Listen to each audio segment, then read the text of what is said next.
Pour cet épisode désormais de Marxisme et chill, parce qu'on est des Français, nous allons parler des prémices de la révolution culturelle et pas de la révolution culturelle en elle-même, même si on va forcément un peu développer sur ce qui allait avant. Donc, toute la période entre 1956 et 1966, donc, vraiment parler de tout ce qu'il a permis, des raisons profondes.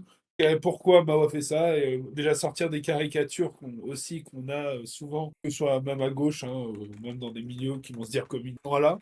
On fait ça parce que on choisit ce sujet parce que la révolution culturelle, maintenant, cette année, elle a 60 ans. Voilà. On va diviser ça en quatre parties. Dans la première partie, on va parler du 20e congrès du Parti communiste d'Union soviétique, qui a marqué par la suite la rupture sino-soviétique, aussi extrêmement intéressante d'un point de vue idéologique. Si on veut la comprendre d'un point de vue idéologique, évidemment. En deuxième partie, on va parler du grand bond en avant et du décès suite. Donc, le grand bond en avant, c'est du coup, qui a été du coup la tentative de moderniser l'agriculture et de faire une réforme agraire globale, qui a aussi été l'occasion d'une famine assez importante. En troisième partie, on va parler du mouvement d'éducation socialiste, voilà, que mon compère connaît très bien. Et enfin, l'affaire Haïrui comme détonateur. Je ne sais pas si ça se prononce comme ça. Haïrui, en français de France. Voilà, voilà. Et ben, je te propose de commencer sur le 20e congrès du Parti communiste d'Union soviétique et la rupture sino-soviétique. Et voilà, et expliquer déjà son origine et surtout les ruptures idéologiques qui sous-tend en fait la rupture d'alliance. Bonjour à tous et à toutes. Alors, ce sujet il est intéressant. Enfin, avant de commencer sur le sujet à proprement parler, sur la question du 20e congrès, etc., parce que ça fait déjà écho à des choses dont on a déjà discuté. On vous renvoie à un podcast qu'on a fait il y a 2 mois, je crois, c'était 2 ou 3 mois, sur justement le rapport Khrouchtchev, qui fait aussi partie du 20e congrès, etc., et l'impact que ça a pu avoir idéologiquement. Donc revenir là-dessus pour ensuite développer de manière générale sur ce qui a produit en fait la rupture au sein de manière générale du mouvement socialiste, enfin et communiste du coup, et aussi revenir un peu sur les prémices de la révolution culturelle. C'est intéressant parce que ça permet aussi de comprendre en fait les enjeux idéologiques, politiques et même économiques en fait qui se jouent en Chine, parce que souvent la manière de représenter toute cette période-là, ou du moins c'est d'expliquer que Mao se fait écarter, puis les pragmatiques sont au pouvoir, puis Mao est très grognon, puis il décide d'instrumentaliser les gardes rouges pour reprendre le pouvoir et éliminer Liu Shaoxi et d'autres, etc., etc. Et cetera. Et je pense que remettre de la politique là-dedans, ou du moins remettre un peu je dirais, de sérieux, me semble important. Donc pourquoi est-ce qu'on commence par le 20e congrès? Parce qu'il est important. Il est important sur plein de raisons. Donc le 20e congrès se tient 3 ans après la mort de Staline, donc en 56. Staline est mort en mars 53. Et comment dire, on est à un moment où les luttes internes qui se passent au PCUS sont pas forcément très bien compris à l'extérieur, entre Malenkov, Molotov, Beria, enfin Beria exécuté en 53, puis entre Malenkov et Khrouchtchev. Molotov lui sera déjà un peu écarté. Après, il va surtout y avoir comme dit, le rapport secret qui va être prononcé à huis clos, et ça va être donc le fameux assaut contre le cul de la personnalité de Staline. Et ce qui est intéressant à cette époque-là, c'est que publiquement, les deux principaux partis qui vont plus tard s'opposer à Khrouchtchev, ou du moins à l'orientation révisionniste de l'URSS, donc d'un côté le Parti du travail d'Albanie et de l'autre côté le parti communiste chinois, vont publiquement accepter du moins les conclusions du 20e congrès. Donc plus ou moins, ils sont un peu choqués, enfin c'est pas qu'ils sont choqués, mais disons que ils essayent de comprendre un peu où va aller Khrouchtchev, etc. Ce qui explique pourquoi est-ce que publiquement, par exemple, publiquement, le Parti Travail d'Albanie ne va pas s'y opposer. En privé, dans ses écrits, Odja va dire qu'il considère que Khrouchtchev fait quelque chose enfin, je sais plus comment est-ce qu'il formule ça exactement, Odja, mais il dit en gros, voilà, c'est une attaque qui est portée contre Staline et contre son héritage, et c'est un problème. Et du côté du Parti communiste chinois, On essaye aussi de comprendre où est-ce que ça va, qu'est-ce que veut dire Khrouchtchev. Donc c'est pareil, ils sont un peu décontenancés, mais publiquement, on dit pas encore grand-chose. Et la bataille va commencer très rapidement. Va y avoir les fameux textes qui vont être publiés, notamment en 56. Il y a le Parti communiste chinois qui va publier sur l'expérience historique de la dictature du prolétariat, où là, la formule va être Staline 70, 70-30, 70% de bon, 30% de mauvais, contre la vision purement unilatérale développée par Khrouchtchev comment dire, de Staline. Et donc, en fait, comment dire, il y a un grief qui va commencer à se créer, dans le sens où le choix, en fait, de répudier Staline et de mettre en avant la nouvelle ligne internationale, enfin, la nouvelle ligne internationale n'aura pas été consultée enfin, il n'y aura pas de consultation des autres partis communistes, ça va nourrir un grief. Et c'est pour ça, d'ailleurs, que toute la bataille qu'il va y avoir entre les Chinois, les Soviétiques, puis avec les Albanais contre les Soviétiques, va être justement de dire voilà, vous proposez une ligne internationale, on en discute à plusieurs reprises, en 58, ça va y avoir discussion, et en fait, les partis communistes chinois va dire in fine, vous respectez pas ce que vous avez signé, vous êtes des revenus, etc. Donc, va y avoir quelque chose qui va se. Comment dire, qui va synthétiser à travers les polémiques, etc. Et on va passer d'une polémique qui est d'abord purement idéologique et politique, où il y a toujours des bonnes relations entre les deux pays, entre la Chine et l'URSS. Mais il va commencer à y avoir comment ça s'appelle, des bisbis. Je pense notamment à Mao en 57, je crois que c'est lors de la conférence des partis communistes, qui dit voilà, le vent d'Est, il l'emporte sur le vent d'Ouest, pour dire en gros voilà, ce qui se passe en Chine, ou du moins le mouvement qui est porté, doit avoir une attention tout aussi importante que celle de Moscou. Et puis petit à petit, va y avoir 58, 59, 60, va y avoir des ruptures successives. Par exemple, Khrouchtchev a proposé en 58 la création d'une flotte commune. Mao va refuser, parce que ce sera en partie sous commandement soviétique. Va y avoir comment ça s'appelle, le refus, ou du moins l'URSS va suspendre son assistance au programme nucléaire chinois. Va y avoir le conflit, plus tard, il y aura le conflit avec l'Inde, ça c'est dans les années 60-62, où les soviétiques vont privilégier les Indiens. Et puis, surtout le grand truc, c'est qu'il y a le lancement du grand bond en avant, ça se frite beaucoup, et les soviétiques vont d'abord. D'abord, les soviétiques sont pas contre le grand bond en avant, puis ils vont le critiquer, et en plein milieu des années 60, je crois en juin-juillet 60, ils vont rappeler entièrement l'ensemble de leurs conseillers au plus grand moment de la crise et des problèmes du grand bond en avant, ce qui va en fait fragmenter encore davantage la collaboration entre les deux pays. Et d'un point de vue idéologique, c'est le grand affrontement, c'est Khrouchtchev qui dit voilà, il y a la possibilité d'une coexistence pacifique entre le camp socialiste et le camp capitaliste, la transition pacifique, et éviter un affrontement nucléaire direct avec les États-Unis. Et la position des Chinois et des Albanais sera de dire en gros, c'est pas possible, vous sacrifiez l'internationalisme, vous sacrifiez la possibilité de la révolution, etc. Donc ça va se jouer à ce niveau-là. Et c'est important parce que c'est une rupture qui va jouer beaucoup sur le mouvement communiste international, en bien, comment dire, en bien comme en bien comme en mal. Ce qui d'abord une divergence de fond va ensuite devenir une divergence sur la nature de ce qu'est le socialisme, de ce qu'est la révolution, de ce qu'est la violence révolutionnaire. Une série après de contentieux qui sont concrets, les questions militaires, la question des experts, la position sur tel ou tel conflit, et en même temps, ça on en parlera après, la question de la crise du grand bond en avant, la conférence de Lushan, etc., etc. Ce qui va mener durablement comment dire, à la scission au sein du mouvement communiste. Et donc c'est la première pierre qui va mener internationalement et nationalement en Chine à vouloir lutter contre ce qu'on appellera après le révisionnisme. Ouais, eh ben, merci de la reconstitualisation. On voit bien que c'est intéressant qu'on voit à chaque fois que c'est graduel, hein. Il y a ça part vraiment toujours d'une opposition idéologique qui se cristallise et qui se cristallise dans des choix, dans des choix diplomatiques. Et là, bon, voilà, tu as fini par le dire, la coexistence pacifique, et la ligne de la coexistence pacifique, effectivement, a vraiment divisé, vraiment divisé complètement le camp de la révolution, on va dire. Et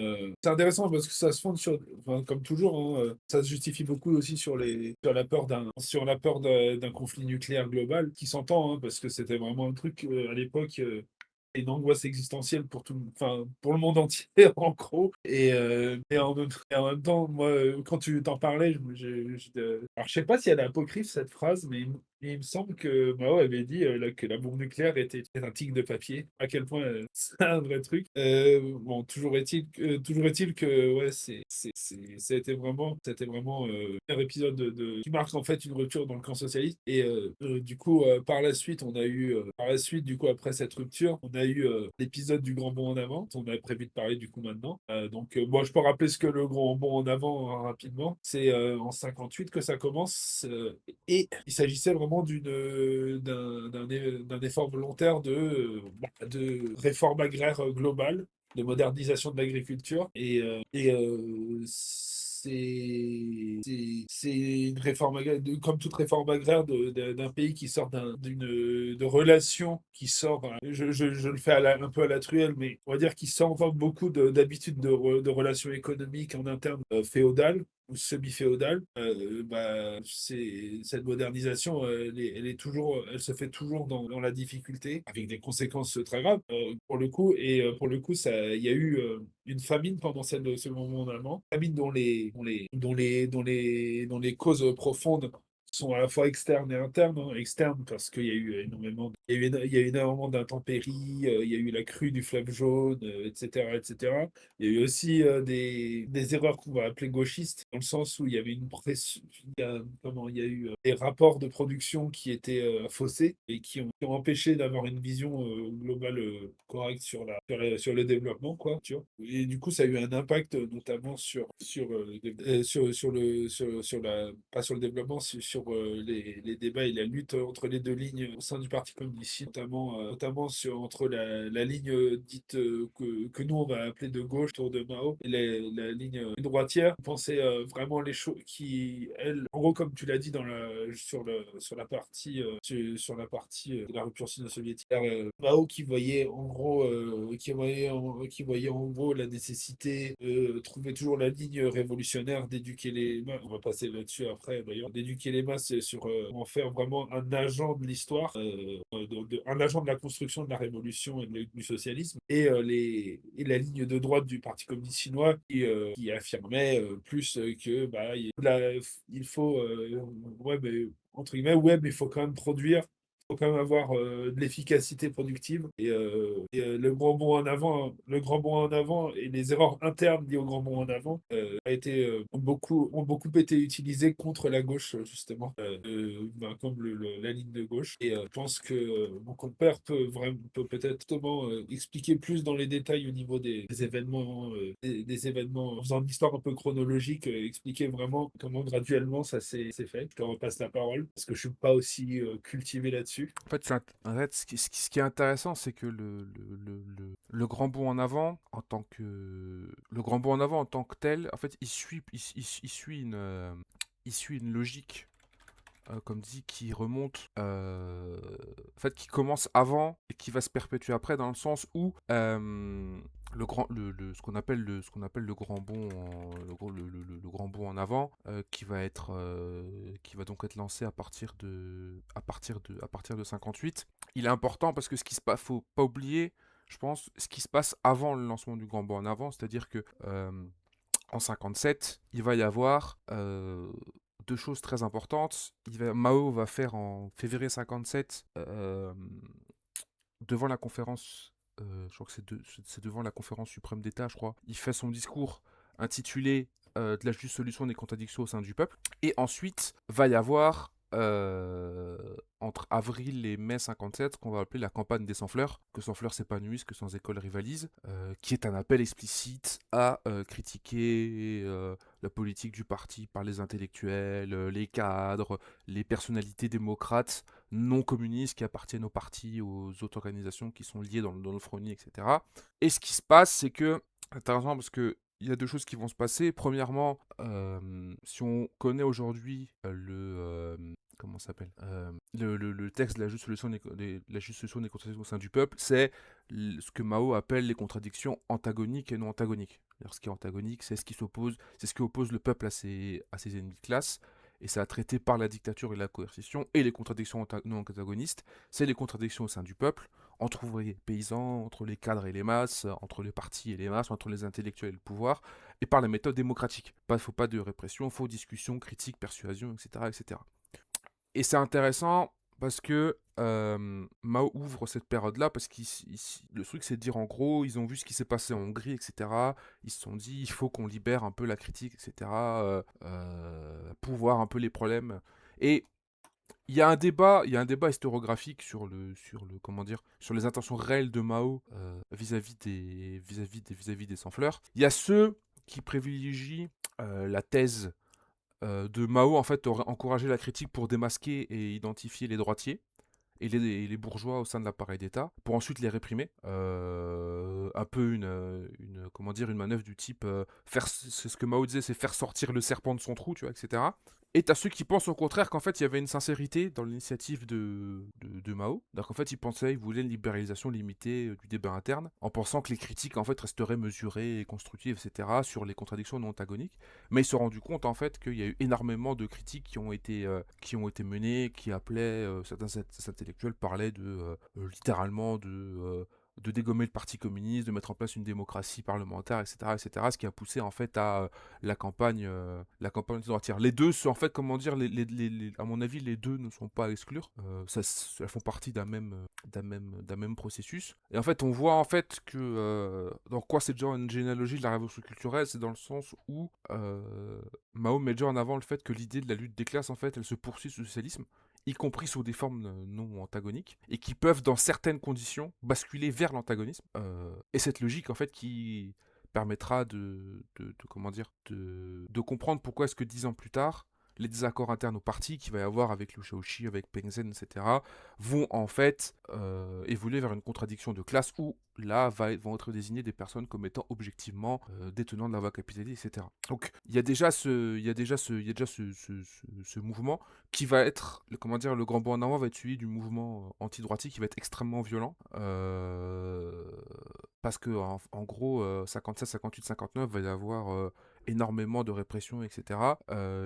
Beaucoup d'intellectuels vont juste se dire on va arrêter de parler, on va juste rien dire.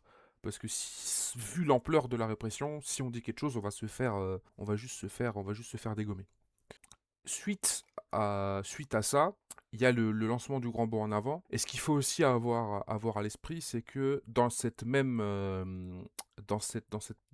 période, c'est-à-dire fin des années 50, Mao va commencer à lancer il va lancer des discussions, notamment autour de l'économie politique soviétique et principalement le dernier bouquin de Staline sur les problèmes économiques du socialisme en URSS qu'il a écrit en 52. Et là, Mao va commencer à développer ses critiques qu'on peut trouver, hein, ses notes sur l'économie politique en Union soviétique. J'ai plus le titre en français, mais je crois que c'est le titre textuel en anglais, où Mao va critiquer l'approche de Staline et du manuel soviétique d'économie politique en disant voilà, ils mettent en avant le primat des forces productives, ce qui est un problème, parce que les rapports de production et la superstructure ont un rôle actif et parfois déterminant et peuvent parfois être transformés avant même que les forces productives puissent elles-mêmes être élevées. C'est la matrice théorique en gros de ce qui va être le grand bond en avant, de dire en gros une mobilisation révolutionnaire et consciencieuse des masses peut compenser un retard matériel sur le plan économique. Il va y avoir la critique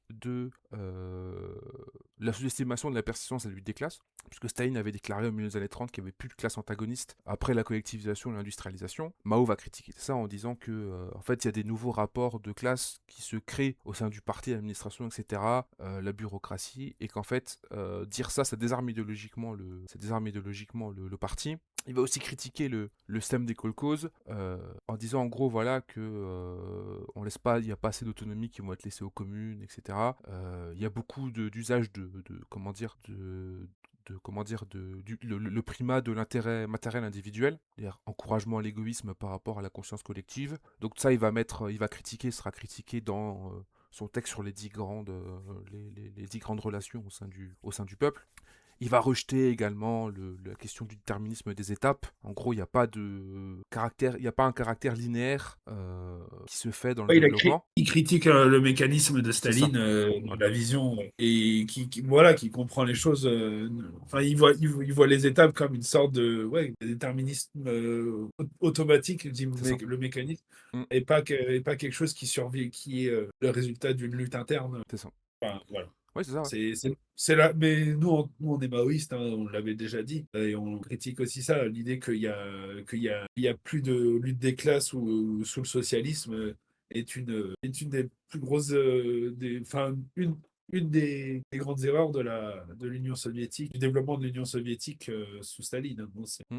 bref, vas-y. Non, non, non, mais c'est juste, t'as raison, hein. Donc, en fait, toutes ces critiques-là vont ensuite nourrir la volonté de Mao de lancer le grand bond le grand bond en avant. Et ce qui va se passer, donc, le grand bond en avant, c'est pas simplement une simple politique économique, c'est l'application directe de la critique de Mao du déterminisme des étapes. En fait, lorsque le grand bond est lancé, c'est un pari qui est lancé de dire la mobilisation politique et idéologique des masses peut compenser l'insuffisance du développement technique de la Chine. Il y avait un slogan à l'époque qui disait plus vite, mieux, plus économiquement, etc. C'était vraiment le truc qui était lancé. Et le grand bond en avant reposait sur deux piliers. Il y avait l'industrialisation rurale accélérée, à mettre en place des hauts fourneaux pour produire de l'acier, notamment en fondant des outils agricoles, etc. Ce qui va s'avérer ne pas fonctionner. Et une collectivisation intensive vis-à-vis des communes populaires qui vont regrouper plusieurs villages, etc. Ils vont quasiment abolir la propriété privée, instaurer des cantines collectives, etc., etc. Et ce qui va se passer, c'est qu'en fait la pression politique, elle va être telle, notamment sur les cadres locaux, etc., qui vont annoncer des rendements agricoles extraordinaires. En fait, ça va créer une espèce de spirale de surenchère. Alors qu'en fait, chaque échelon administratif va gonfler les chiffres, qui vont être transmis à chaque fois aux échelons supérieurs. Et ils font ça parce qu'ils vont être peur d'être qualifiés de droitiers ou de manquer de notionnisme révolutionnaire. Et cette dynamique, en fait, va aboutir à un paradoxe qui va être tragique puisque ça va entraîner la mort quand même de millions de personnes. C'est-à-dire qu'en fait, l'État central va se fier à tous ces rendements et toutes ces statistiques et va augmenter les quotas de réquisition précisément au moment où en fait la production réelle est en train de s'effondrer. Et c'est un des mécanismes qui va mener directement, à la famine. Et la famine qui va suivre entre 59 et 61, ça va à la fois produire une désorganisation agricole, des réquisitions excessives, et puis il va y avoir aussi beaucoup de problèmes climatiques, plus le retrait des soviétiques, ce qui fait en gros on va avoir un bordel absolument gigantesque qui va non seulement plomber la Chine économiquement, mais également freiner la volonté de Mao en fait, d'aller jusqu'au bout de sa logique de transformation, de transformation des rapports sociaux, etc. à travers la mobilisation de masse. Voilà, c'est des erreurs très gauchistes, enfin gauchistes au sens léniniste du terme, c'est-à-dire penser le but et ignorer le. C'est un peu droitard de dire ça, mais ignorer le réel. Oui, non, Mais oui, si, je pense qu'à un moment donné, si, il faut le dire. Je pense qu'il faut pour le le dire. coup, c'est C'est-à-dire une que. réalité. Mais pour le coup, c'est une réalité.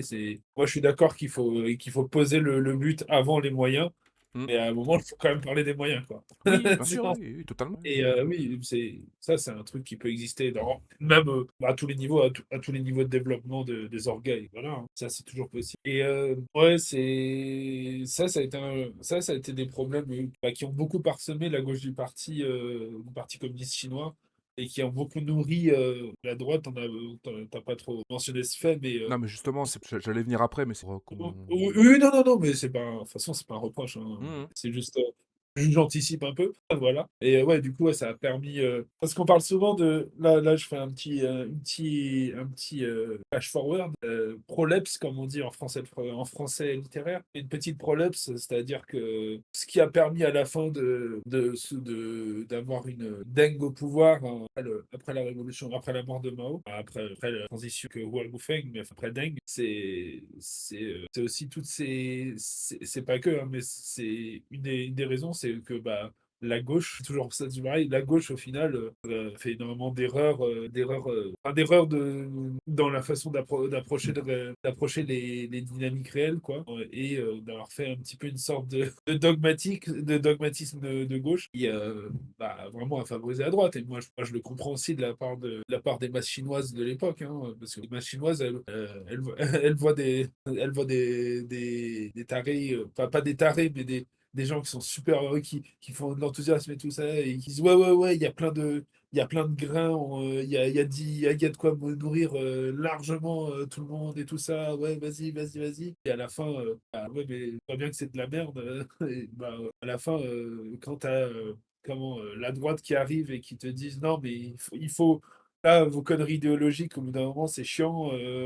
Faut produire ce qu'il faut et il faut être pragmatique. Bah, moi, je me mets à leur place des fois. Oui, logique. Bon, on va développer un peu là-dessus, mais justement, on va pas tant parler de la révolution culturelle entre 66 et 76 elle-même, Bah, puisqu'on va parler que surtout des prémices. Et je pense que c'est important de se rappeler que les erreurs de gauche, elles ont aussi eu lieu pendant la révolution culturelle sur plein d'autres aspects. Et sans épouser tout le narratif droitard, de dire ouais, fait que ils ont essayé de faire la ZAD permanente et comme c'était des jeunes cons qui comprenaient pas l'économie, bah, ils sont fait, ils ont été remis à la raison par le grand Deng dans sa vision pragmatique. Et sans tomber là-dedans, il y a quand même eu vraiment ce genre d'erreur répétée. Et au bout d'un moment, tu favorises la droite. mais oui, mais après, ce qui est aussi intéressant ce qui est aussi intéressant dans le grand bond en avant, c'est que tous ces erreurs gauchistes là et tout machin là, qui ont été mises en avant, qui après vont être récupérées par la droite pour dire vous avez vu, vous avez fait n'importe quoi, etc. C'est intéressant parce que on a tendance à oublier que ceux qui expliquaient que l'abolition des rapports marchands et le communisme pour demain, etc., c'était pas simplement la gauche qui la mettait en avant, c'est-à-dire que Liu Shaoqi, etc., et d'autres cadres autour de lui, qui après se qualifieront de pragmatiques, sont des personnes qui vont ouvertement dire, il y a lui, il y a Shenboda, d'autres, enfin, qui vont dire ouvertement, oui, c'est bon, le communisme, il est à portée de main. Ce qui expliquera pourquoi est-ce qu'il y aura une lutte contre ce qu'on appellera le vent de communisation, qui sera d'ailleurs mené, qui sera d'ailleurs critiqué par Mao, qui dira en gros, il faut tout de suite expliquer que c'est pas possible de dire aux gens que le communisme c'est pour demain et qu'on va raser gratis, etc. Parce que c'est ça le truc en fait, c'est que Ouais, euh, ouais, mais c'est ça. outre tous les problèmes, etc. Alors, par exemple, des cantines collectives et le fait de donner de la bouffe gratuite à tout le monde. Je dis pas que Ouais. c'est pas une bonne idée, mais concrètement,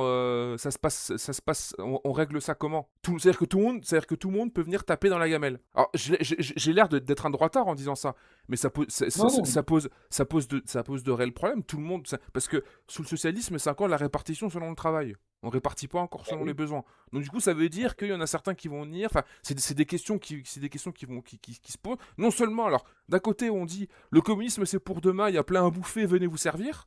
Et de l'autre côté, en fait, c'est pas le cas. C'est-à-dire qu'en fait, même les cantines collectives, elles étaient obligées de rationner des trucs parce qu'il n'y avait pas assez à manger Bah oui. pour tout le monde.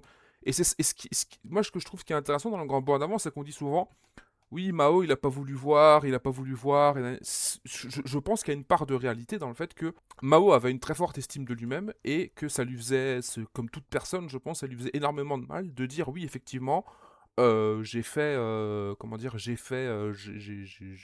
merdé, j'ai fait n'importe quoi. Mais il y a un autre truc qui est très rarement mis en avant, c'est le fait que Mao lui-même, à plusieurs reprises, a dû contourner l'appareil du parti dont il était techniquement un des principaux dirigeants, pour envoyer des instructions aux échelons les plus bas pour leur dire n'écoutez pas ce que dit, n'écoutez pas ce qu'on vous dit. Enfin, je veux dire, n'écoutez Ouais, bah pas oui. comment dire, les trucs qu'on vous dit en mode genre ah oui, oui, tout va bien. Hein. C'est-à-dire que il y a une véritable lutte comment dire, qui se crée dans ce mouvement-là. Et la finalité de tout ça, elle est intéressante parce qu'en 59, il y a la conférence de Lushan qui est convoquée. Alors, elle est très importante, la conférence de Lushan, parce que du coup, c'est une conférence où il y a une discussion sur la politique économique. La conférence de Lushan a lieu en fin de l'été 59. Et il y a il y a un affrontement comment dire, qui se met en avant. C'est-à-dire que on se rend compte qu'il y a des problèmes. Et en fait, le but de la conférence de Lushan, c'est il faut critiquer les excès de gauche et gauchistes qui existent. Et à l'époque, Ouais. le ministre de la Défense, c'est Peng Dehuai, qui en fait, il adresse une lettre privée à Mao, où il critique le bout en avant. Il dit, voilà, le grand bonhomme, il dit, voilà, il y a des exagérations, on gaspille des ressources, il y a beaucoup de fanatisme, petit bourgeois, etc., machin bidule. Et au début, en fait, cette critique-là, elle est bien prise Ah bah par ouais. Mao.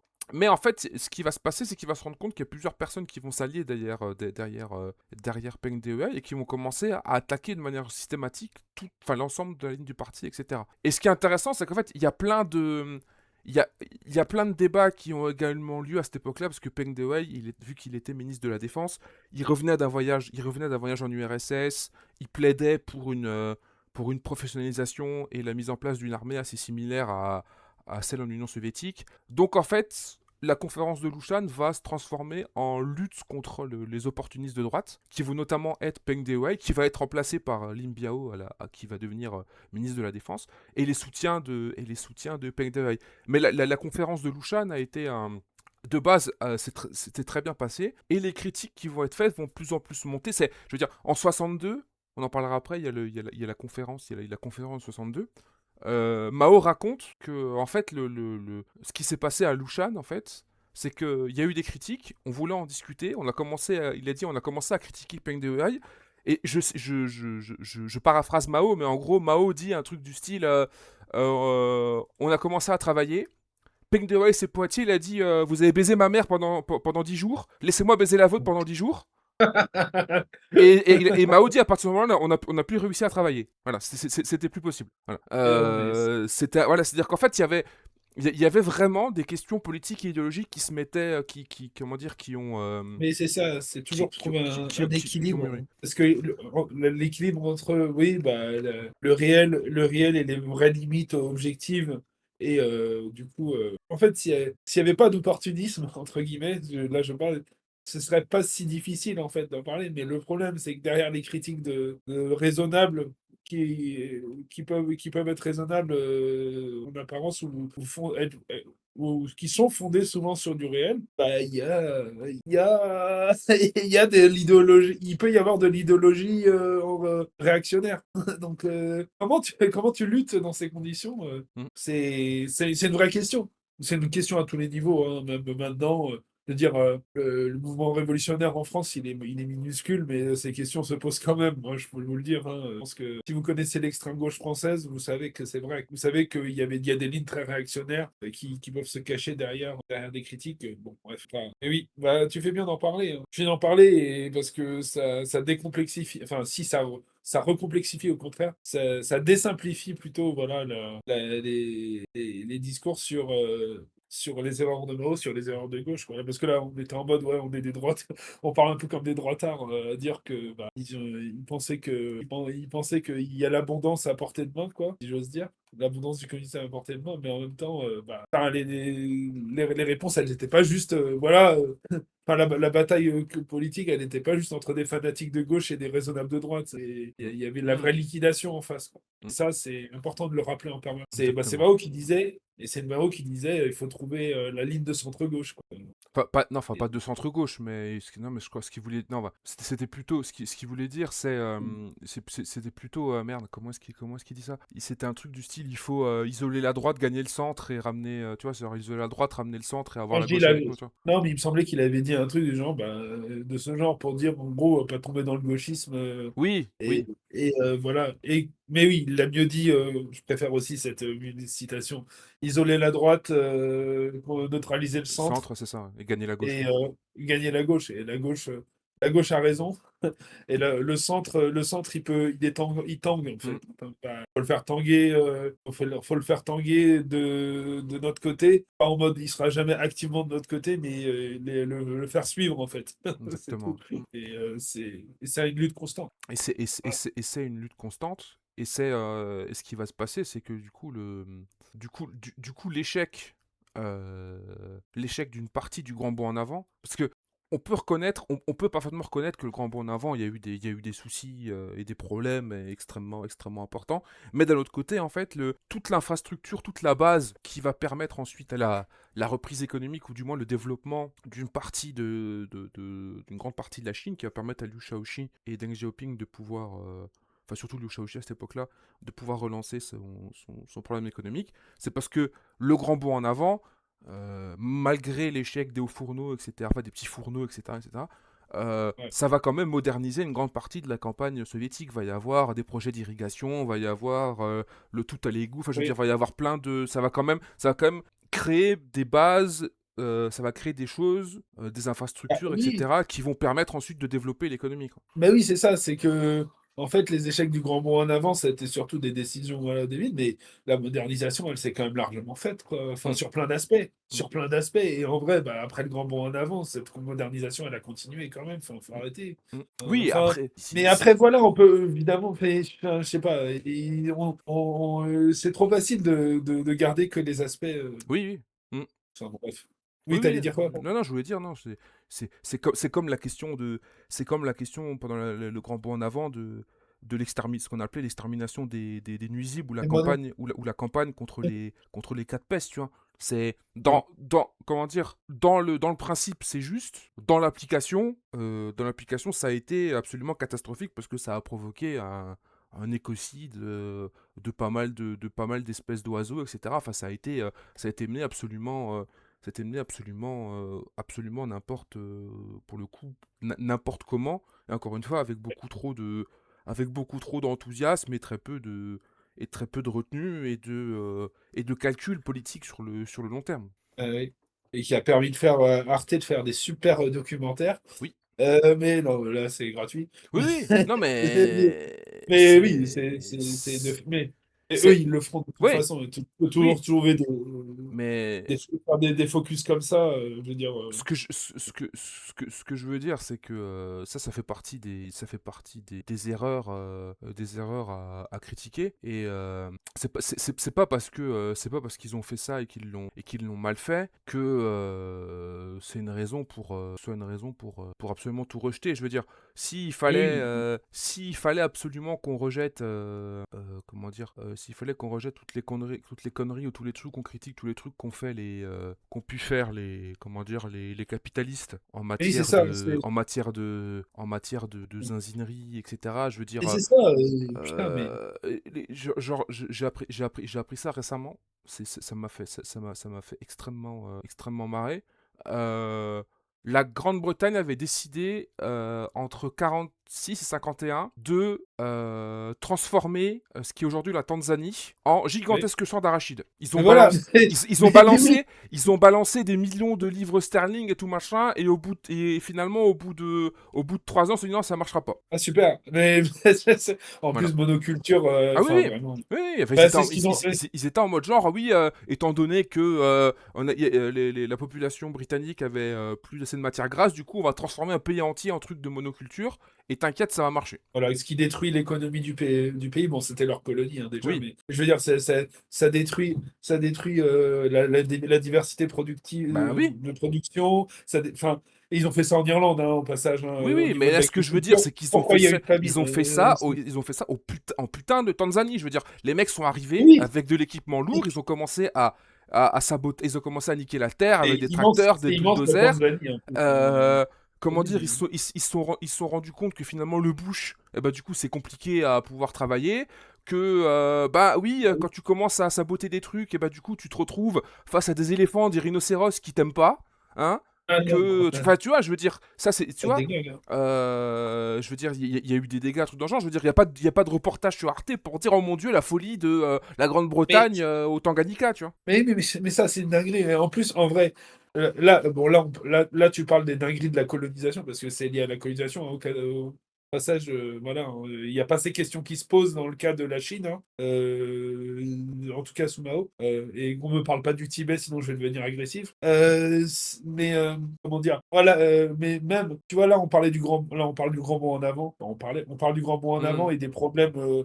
Voilà, structurels et des erreurs gauchistes, etc. Mais on oublie de dire que, de base, la modernisation de toute agriculture dans le monde entier, ça s'est fait dans des conditions atroces partout, parce que ça pose des vrais problèmes, enfin, bah, déjà de démocratique, parce que enfin, l'organisation de la modernisation de l'agriculture dans les pays capitalistes, ça a fait que bah, il y a toute la petite propriété, toute la petite production qui a été convaincue, on va dire, avec peu de... comment je dirais ça? Ils ont été convaincus un petit peu le fusil sur la tempe, hein, on va quand même pas oublier.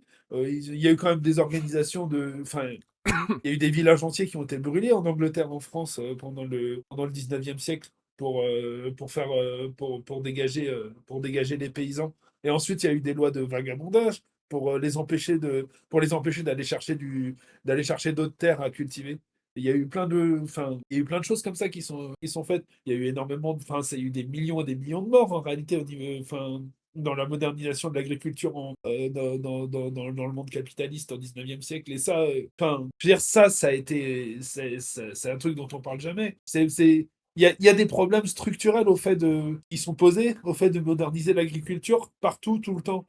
Mais par contre, on en parle pour la Chine et le grand bond à l'avant, comme si c'était un truc absolument exceptionnel, lié au fait qu'en fait, c'est juste lié au fait que c'était des débiles gauchistes, utopistes, qui faisaient que de la merde, quoi. On le fait pareil pour l'URSS. Alors, il y a moins la question gauchiste dans le sens, il y a moins des erreurs gauchistes. Enfin, il y a quand même eu l'histoire de la collectivisation, mais bon, mettons ça de côté. Et en fait, c'est l'effet de loop et l'espèce de cherry picking sur ces expériences-là, en mode ils sont exceptionnellement débiles, ils ont eu des problèmes exceptionnels dans l'organisation de la modernisation de l'agriculture, et du coup, bah, le communisme, ça marche pas, c'est de la merde, blablabla, et faisons des trucs raisonnables capitalistes, qui, eux, n'ont jamais eu de problème, alors que c'est complètement faux. Enfin, c'est une dinguerie, quoi. Surtout que bah, là, tu as mentionné la Tanzanie. Bah oui, parce que le capitalisme, il se développe aussi dans les pays impérialistes, et dans les pays impérialistes, il se développe aussi parce qu'il y a tout un empire colonial derrière que tu peux utiliser comme laboratoire. Donc, de laboratoire, et sans le moindre égard pour la population locale, quoi. Sur les populations locales, je veux dire, ils peuvent tuer des millions, des millions et des millions juste pour faire des tests comme tu disais, de cultiver de l'arachide. Mais bon, c'est que la Tanzanie. Enfin, moi, je trouve ça dingue, en fait, qu'on focus autant sur les erreurs gauchistes. C'est important, nous, qu'on réfléchisse à ces erreurs-là, hein, parce qu'on a eu, mais on en a parlé, mais et qu'on en discute et qu'on comprenne d'où elles viennent. Mais désolé, moi aussi, je comprends aussi le côté un peu citadelle assiégée, quand tu vois qu'en fait les critiques elles sont toujours pour ramener le capitalisme et pour ramener toute la violence, pour justifier toute la violence d'un mode de production qui est pas justifiable. Bon ouais, voilà, moi, je me suis un peu emporté, mais genre toute la question de l'agriculture, et de la modernisation de l'agriculture, elle a rien d'exceptionnel à la Chine, ni à rien, quoi. Bon, bref, je te relaisse la parole parce que sinon je vais commencer à digresser. Non, non, mais je pense que c'était intéressant comment dire, de parler de ça. Et puis c'est bien parce que du coup, ça permet d'enchaîner, comment dire, en fait, sur les suites immédiates comment dire, du grand bond en avant. C'est-à-dire que après la conférence de Lushan, donc et la lutte qui va y avoir lieu contre Peng Dehuai, etc., est ce qu'on appelait l'opportunisme de droite, à partir de 61, puis en 62, Mao va accepter en fait de prendre de prendre l'échec du Grand Bond en avant, la catastrophe qui a eu lieu sur sa poire.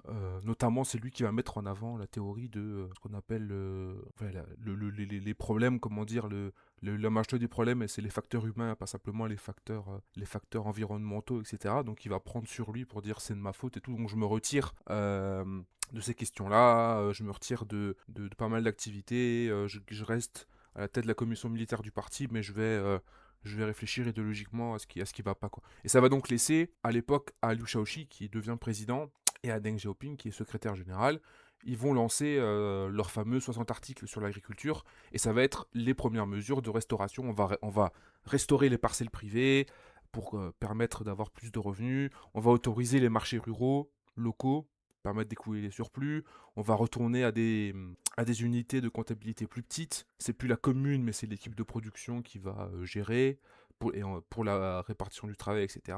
On va de nouveau mettre en avant l'incitation matérielle individuelle, des primes, etc., etc.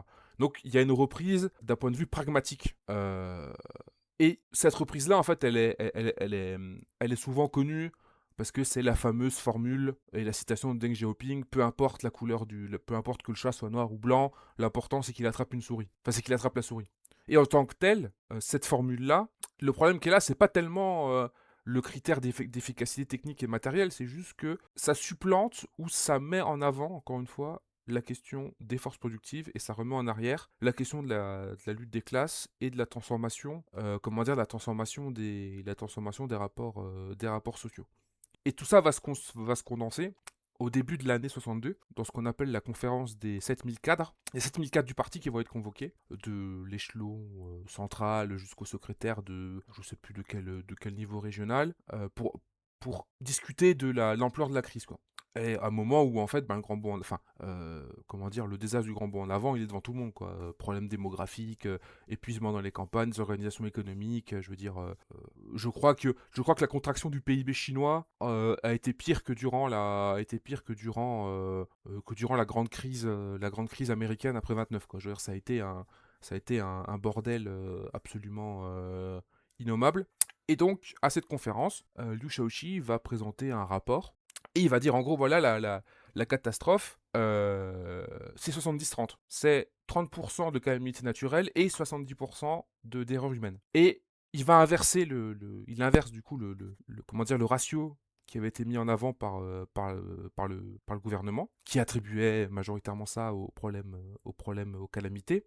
Il nomme pas Mao explicitement, mais du moins, il laisse sous-entendre que c'est quand même plus ou moins de la faute de Mao. Et Mao va accepter partiellement de faire une autocritique lors de cette conférence-là. Il va reconnaître sa responsabilité personnelle dans les erreurs, notamment sur les aspects techniques, sur les statistiques, sur le rythme de la collectivisation, sur le fait que ils n'ont pas assez bossé l'économie, enfin, etc., etc.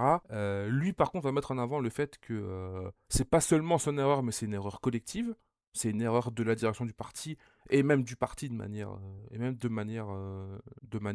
générale. Mais lui, il remet pas en cause le grand bond en avant en tant que projet, ni la ligne de mobilisation de masse. Lui, ce qu'il dit simplement, c'est que l'exécution a été problématique.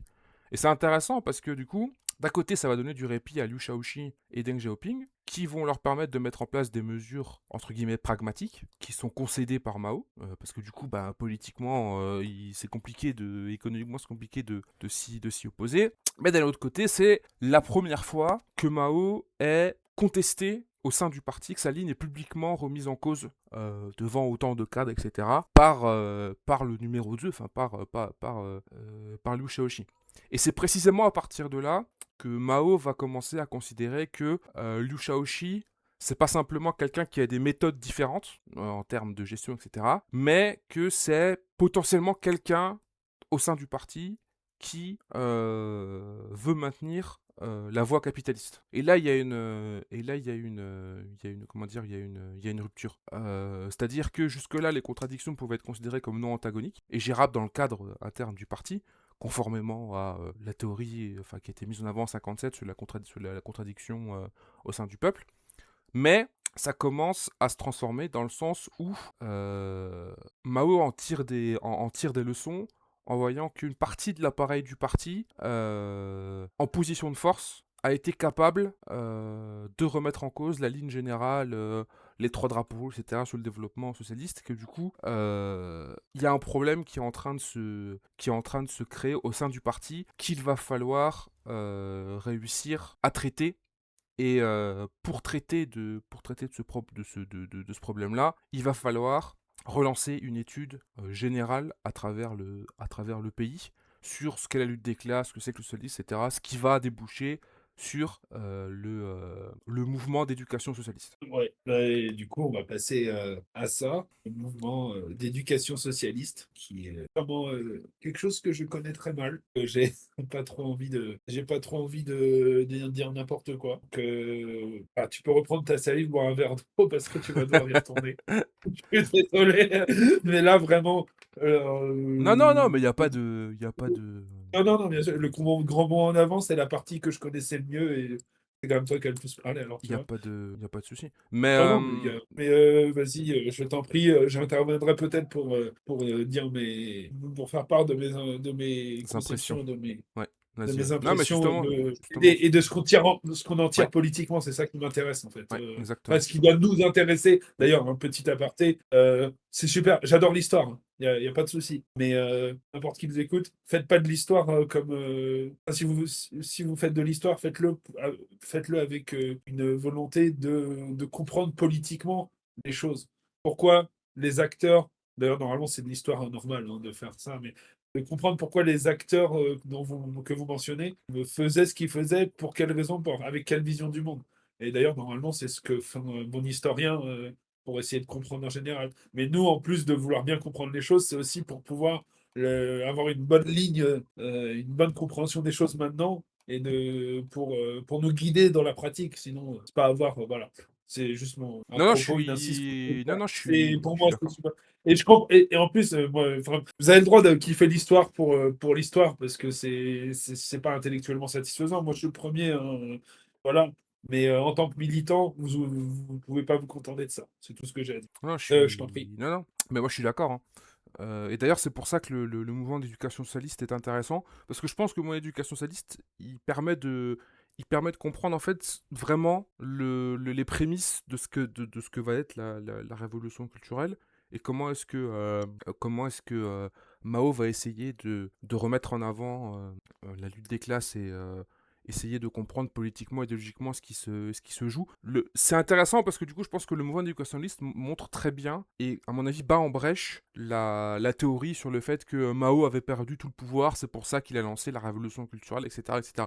Si Mao avait perdu réellement tout le pouvoir, il n'y aurait pas eu la possibilité de lancer le mouvement d'éducation socialiste. Qu'est-ce que c'est que le le mouvement d'éducation socialiste? C'est en gros un mouvement qui fait suite, euh, donc, comme je l'ai dit, qui fait suite donc à la conférence des 7000, etc. Donc ça va être décidé fin 62, si je dis pas n'importe quoi, où Mao va lancer, enfin c'est fin 62, je crois que c'est c'est lors d'un plénum du comité central, il va dire, camarades, n'oubliez jamais la lutte des classes. Et Ouais. ça va être son grand mot d'ordre, et du coup, le mouvement éducation socialiste va être lancé dans le sens où il y a des préoccupations. C'est là qu'on va voir que les préoccupations ne vont pas être les mêmes dans ce moment-là. Le but du mouvement d'éducation socialiste, c'est de combattre ce qui est considéré comme la dégénérescence et la corruption de pas mal de cadres locaux. Mao va insister sur le fait de mobiliser par en bas les masses contre ce qui sera nommé plus tard les tenants de la voie capitaliste, alors que Liu Shaoxi va privilégier une approche plutôt administrative, contrôlée par les appareils du parti. Et Mao va critiquer ça en disant que justement, en fait, c'est au sein de ces appareils même, en fait, que se trouvent les tenants de la voie capitaliste. Donc on ne peut pas, en fait, juste se contenter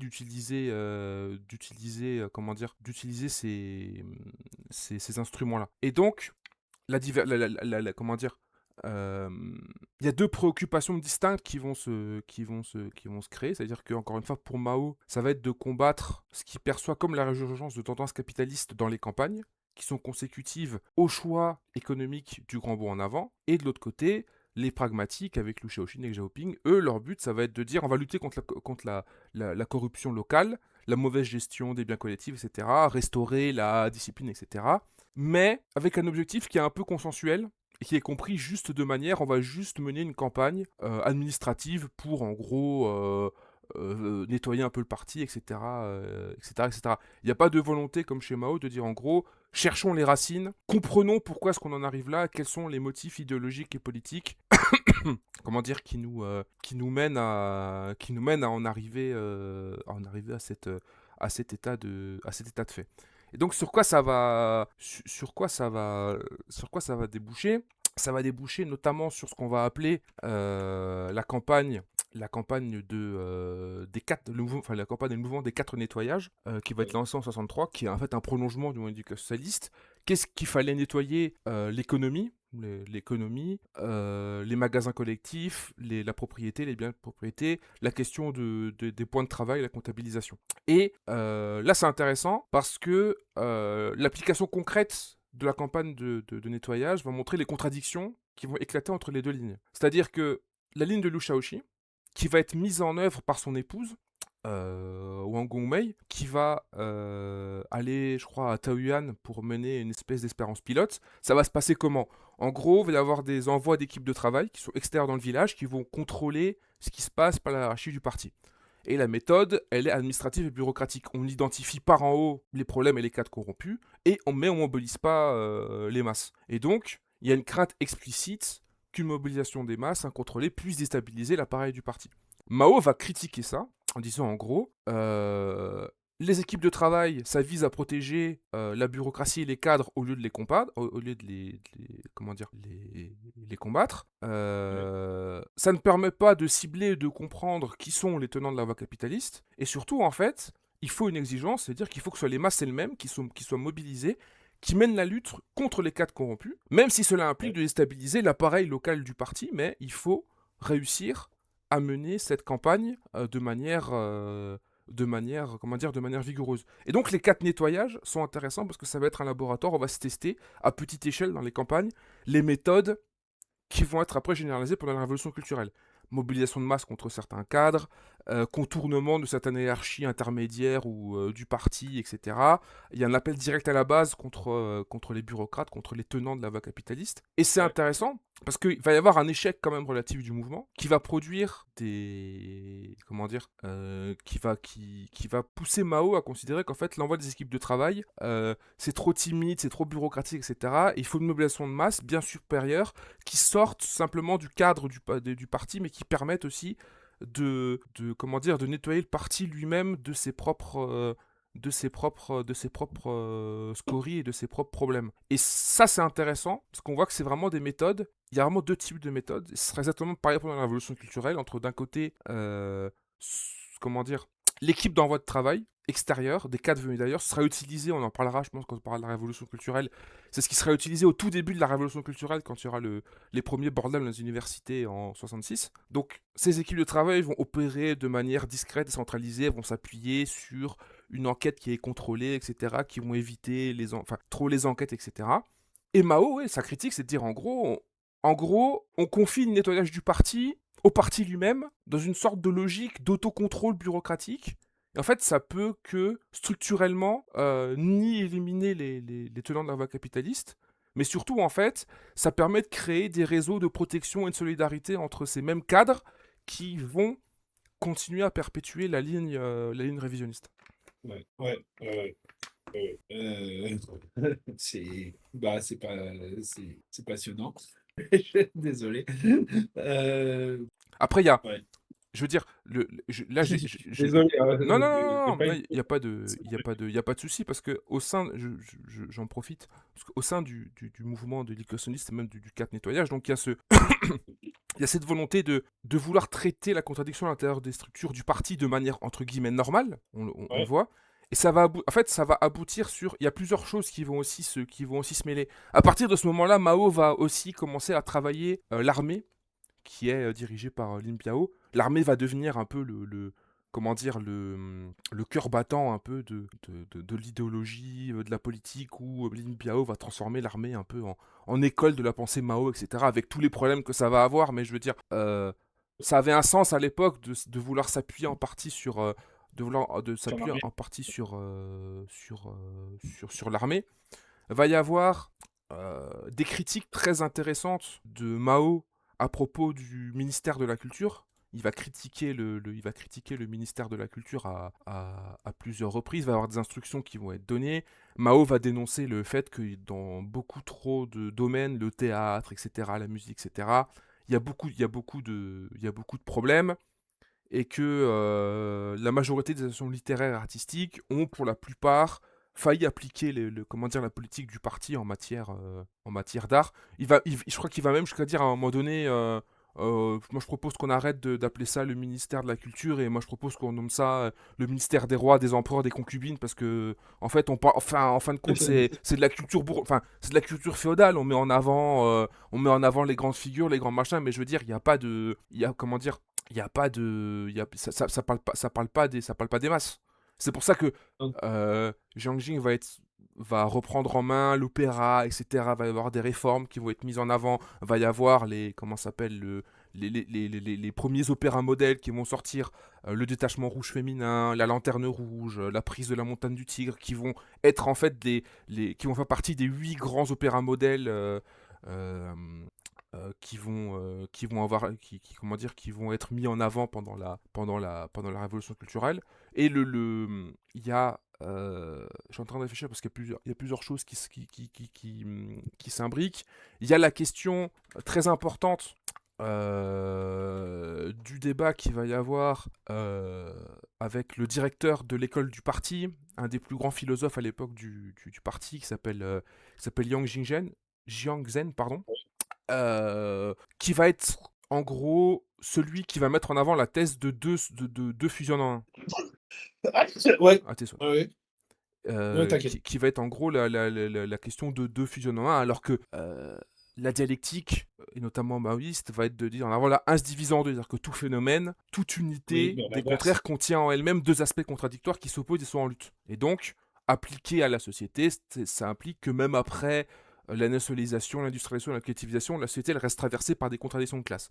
Et la thèse Oui. de Yang Jianzhen, qui consiste à dire deux fusionnent en un ou deux se combinent en un, ça insistait sur le moment de la synthèse de l'unité et de l'identité des contraires. Non comme négation de la lutte des contraires, mais comme moment où en fait l'idée et la contradiction se résout en unité supérieure, une espèce d'harmonie relative. Il va y avoir une campagne qui va être menée par plusieurs intellectuels très intéressants d'ailleurs, qui sont très peu connus.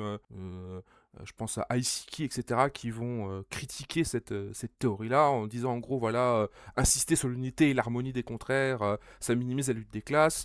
Bah oui. C'est en écho philosophique à la ligne des conciliations de classe qui est mis en avant par Liu Shaoxi, etc.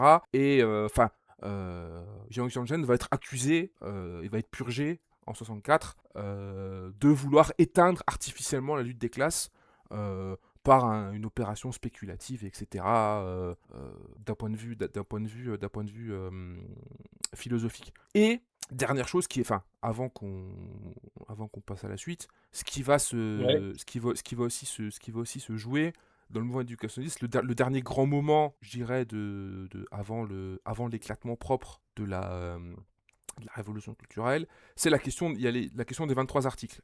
Les 23 articles sortent en 1965. C'est une conférence de travail du comité central qui est rédigée par Mao. Et en fait, c'est une rupture, je pense, ouverte et totale avec l'approche de Liu Shaoxi. Dans le sens où, pour la première fois, Mao dit voilà, la cible principale du mouvement d'éducation socialiste, ce sont les personnes au pouvoir dans le parti qui sont sur la voie capitaliste. Et c'est fondamental. Le problème, c'est plus la corruption des cadres ou la mauvaise gestion ou quelques attitudes, etc. Non, non, c'est l'existence à tous les échelons et même les plus élevés d'une ligne politique organisée, pensée, consciente ou non, qui vise à restaurer comment dire, Ah, le restaurateur capitaliste, ouais. Mais la restauration capitaliste. Et c'est pour ça que je pense que le moyen d'éducation socialiste est très peu connu, mais je pense que c'est vraiment les années 62, 63, 64, 65, 66, donc ces 4 années-là, c'est vraiment la dernière tentative de Mao de résoudre la contradiction avec le révisionnisme à l'intérieur du parti, via des Oui, oui, campagnes, via des moyens institutionnels, des débats, etc. Et Mao se rend compte que pourquoi ça marche pas? Parce que, in fine, le mouvement reste entre les mains de l'appareil du parti, y compris quand il tente de ouais, réorienter tout ça avec les 23 articles. En fait, ça reste les cadres du parti qui mènent les enquêtes, avec toute la solidarité de corps que ça fait, etc., ouais. etc. Les résultats concrets restent assez limités. Il y a très peu de purges de cadres, surtout de haut niveau. Il y a des sanctions mineures contre quelques cadres locaux, sans toucher en fait aux véritables problèmes de ligne, etc. Et va y avoir la résistance, euh, va y avoir la résistance d'une partie de l'appareil, notamment l'appareil de Pékin, dans ce qui va être l'affaire l'affaire Airui. Je suis désolé, je suis très mauvais en chinois, hein. Qui en fait va être le catalyseur en fait d'un débat qui de base est un débat historique sur la Chine, qui va être circonscrit par l'appareil du parti à un débat académique, et finalement va déboucher sur quelque chose de plus important, qui va être le déclenchement de la révolution culturelle. Et avant qu'on passe à cette quatrième partie, du coup, c'est ce que tu évoques au niveau du mouvement d'éducation socialiste et de ces 4 années de tentatives de tentatives de régler les contradictions à l'intérieur du parti avec l'ensemble du parti. D'ailleurs, c'est important d'en parler parce que ça casse quand même bien l'idée que c'était juste Mao qui perdait le pouvoir et il a juste envoyé des sbires étudiants casser la gueule de tout le monde. Bon, ça montre qu'il a quand même essayé de jouer avec de convaincre et avoir des moyens non antagoniques. Moi, ça me fait penser un petit peu, c'est évidemment pas la même chose, hein, mais un peu à pourquoi l'entrisme ça fonctionne pas. Parce que si la structure du parti ou de l'organisation, elle est faite pour elle-même et pour maintenir une sorte de bureaucratie politique, et donc pour maintenir une ligne politique qui va être donc en l'occurrence la révisionniste, bah tu peux lutter. Si elle est forte, bah tu seras toujours mis en minorité. Et t'as bien fait, t'as bien mentionné. Je sais que c'est pas pareil que de l'entrisme évidemment, et t'as bien fait de mentionner de parler du fait que ouais, il y a eu quelques purges ici ou là, mais assez rares. Et ceux qui faisaient les enquêtes, bah, ils pouvaient toujours amenuiser les problèmes ou leur donner un caractère qui. En fait, c'est ça le truc, c'est que tu peux toujours trouver des moyens rhétoriques de passer à côté du problème, quoi. Et je trouve ça super intéressant, justement. Et c'est un truc sur lequel il faut aussi faire attention de notre côté, c'est de trouver la source du problème en soi, c'est déjà dur. Et ensuite, trouver et être en face d'une ligne qui va essayer de tirer, qui va essayer de pas aller au fond du problème et de détourner la question. C'est un vrai truc qu'on trouve à chaque fois je vais dire, luttes de ligne, enfin, en tout cas, dans les débats. Voilà. Moi, ça m'a fait penser à l'entrisme. En réalité, c'est plus un truc, c'est plus une lutte constante, en fait, politique qu'est-ce qui est principal, qu'est-ce qui est secondaire, qu'est-ce qui est le problème. Vraiment, c'est. Voilà, je me répète parce que je l'ai déjà dit tout à l'heure, mais c'est une lutte constante, mais une lutte idéologique constante. Et moi, je trouve que là, tout ce que tu as dit sur le mouvement d'éducation socialiste en est un superbe exemple. Voilà, c'est tout ce que j'avais à dire, mais c'est des idées qui me viennent vraiment comme ça quand on parle. Ouais, et encore une fois, encore une fois, je pense que c'est important et c'est vraiment très peu connu de voir le fait l'ampleur de la lutte idéologique et politique qui en fait qui a lieu à ce moment-là. Mais en réalité, si on avait voulu je pense qu'on veut dire, si on avait voulu faire les choses correctement, la question des prémices de la révolution culturelle en fait se pose en fait dès 1949, mais je veux dire dans le sens où ce qui se cristallise au fur et à mesure des années, des décennies, etc., qui prend, dire la question de la démocratie nouvelle, de la continuation de la démocratie nouvelle, puis la question de la ligne générale vers le socialisme, le grand bond en avant, etc., etc. En fait, elle se pose dès 49-50 dans le sens où, contrairement une opinion assez répandue, Mao en fait était pas pour la poursuite de la démocratie nouvelle. Mao considère en fait qu'en 49, avec le triomphe de la révolution, la démocratie nouvelle elle est finie, au moins sur le plan politique. Ouais, Et même d'un point de vue économique en fait, il faut déjà envisager il faut déjà envisager autre chose. C'est-à-dire que Mao fait un discours, je crois en 49 ou en 50, où il dit oui, le socialisme c'est pour dans 100 ans, c'est pas le moment. Et quelques mois plus tard, il dit non, non, le socialisme on va faire quelques plans, on va faire 3-4 plans quinquennaux et puis on aura déjà acheté les bases nécessaires pour le socialisme.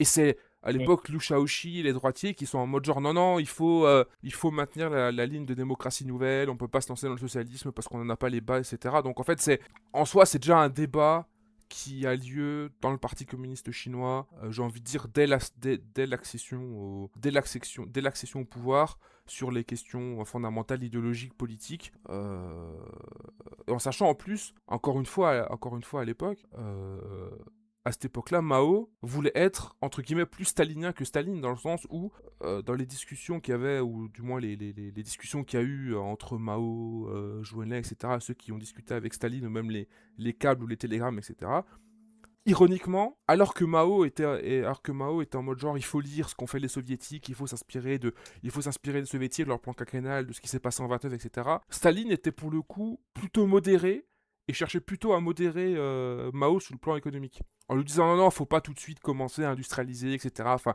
ouais. faut prendre les mesures tranquilles, etc. Et Mao a zigzagué pendant très longtemps, jusqu'à la mort de Staline, en fait, en louvoyant pas mal, en disant en gros que d'accord politiquement, mais économiquement, n'était pas forcément d'accord avec lui. Donc on voit aussi que euh, déjà à ce moment-là, c'est-à-dire dans la période 49-56, enfin, surtout 49-53, il y a déjà en fait des frictions qui se créent. Et je terminerai juste là-dessus. Parce qu'il y a un très bon bouquin là-dessus sur qu'on pourra mettre d'ailleurs en référence dans les sources, qui est un bouquin qui s'appelle, si on le traduisait, c'est quelque chose comme la stalinisation de l'économie chinoise par Mao, enfin un truc dans le genre entre 49 et 53, enfin, ce qui d'ailleurs qui pour le coup est un bouquin assez intéressant. Et c'est intéressant parce qu'à un moment donné, je crois qu'il y a une discussion entre Mao et un de ses amis qui vient du Hunan comme lui, je crois qu'il était cadre dans l'armée populaire de libération. Et il discute avec Mao, et je crois on est genre en 50 ou 51, enfin quelque chose comme ça. Et ils ont une discussion privée. Et Mao lui dit bon, qu'est-ce que tu penses aujourd'hui? C'est quoi la contradiction principale qu'il y a en Chine? Et son pote, il lui dit bah, la contradiction, c'est le développement économique. Enfin, avec les forces productives, il faut qu'on développe l'économie. Et là, Mao arrête, il lui dit non, non, c'est la lutte des classes. Et l'autre, il le regarde, ça, avec Ouais, des grands yeux en mode genre ah bon? Enfin, moi j'ai toujours cru que qu'il fallait qu'on développe l'économie, c'était pas la lutte des classes le plus important. Donc, enfin, c'est comme dit, ouais. c'est quelque chose de plus qui vient de plus loin en fait, mais qui on me dire qui se Bah, cristallise vraiment à partir de la fin des années 50. oui, oui, bah, c'est ça. Mais moi, j'avais eu une discussion, ça, parce que je faisais des petites formations avec, enfin, à la formation marxiste, enfin, là, notamment sur Discord, comme ça, quoi, avec notamment à partir du bouquin d'Engels sur, j'ai oublié le nom, c'est horrible. Mais voilà. Et j'avais une discussion avec d'ailleurs une participante de la discussion, sur les sciences naturelles, sur la biologie et sur la dialectique de la nature. Putain, j'arrive pas à parler. Et on a eu une discussion sur le fait, justement, comment est-ce que enfin, j'avais dit qu'en gros, voilà, tu as parlé de l'Union soviétique et des premiers temps. Le fait d'accepter une petite propriété capitaliste pour le développement, j'avais formulé ça comme ça, pour commencer le développement productif, etc. Et vraiment se mettre à l'école, comme disait Léline, se mettre à l'école des puissances capitalistes en termes de développement économique. Et elle m'avait dit, alors oui.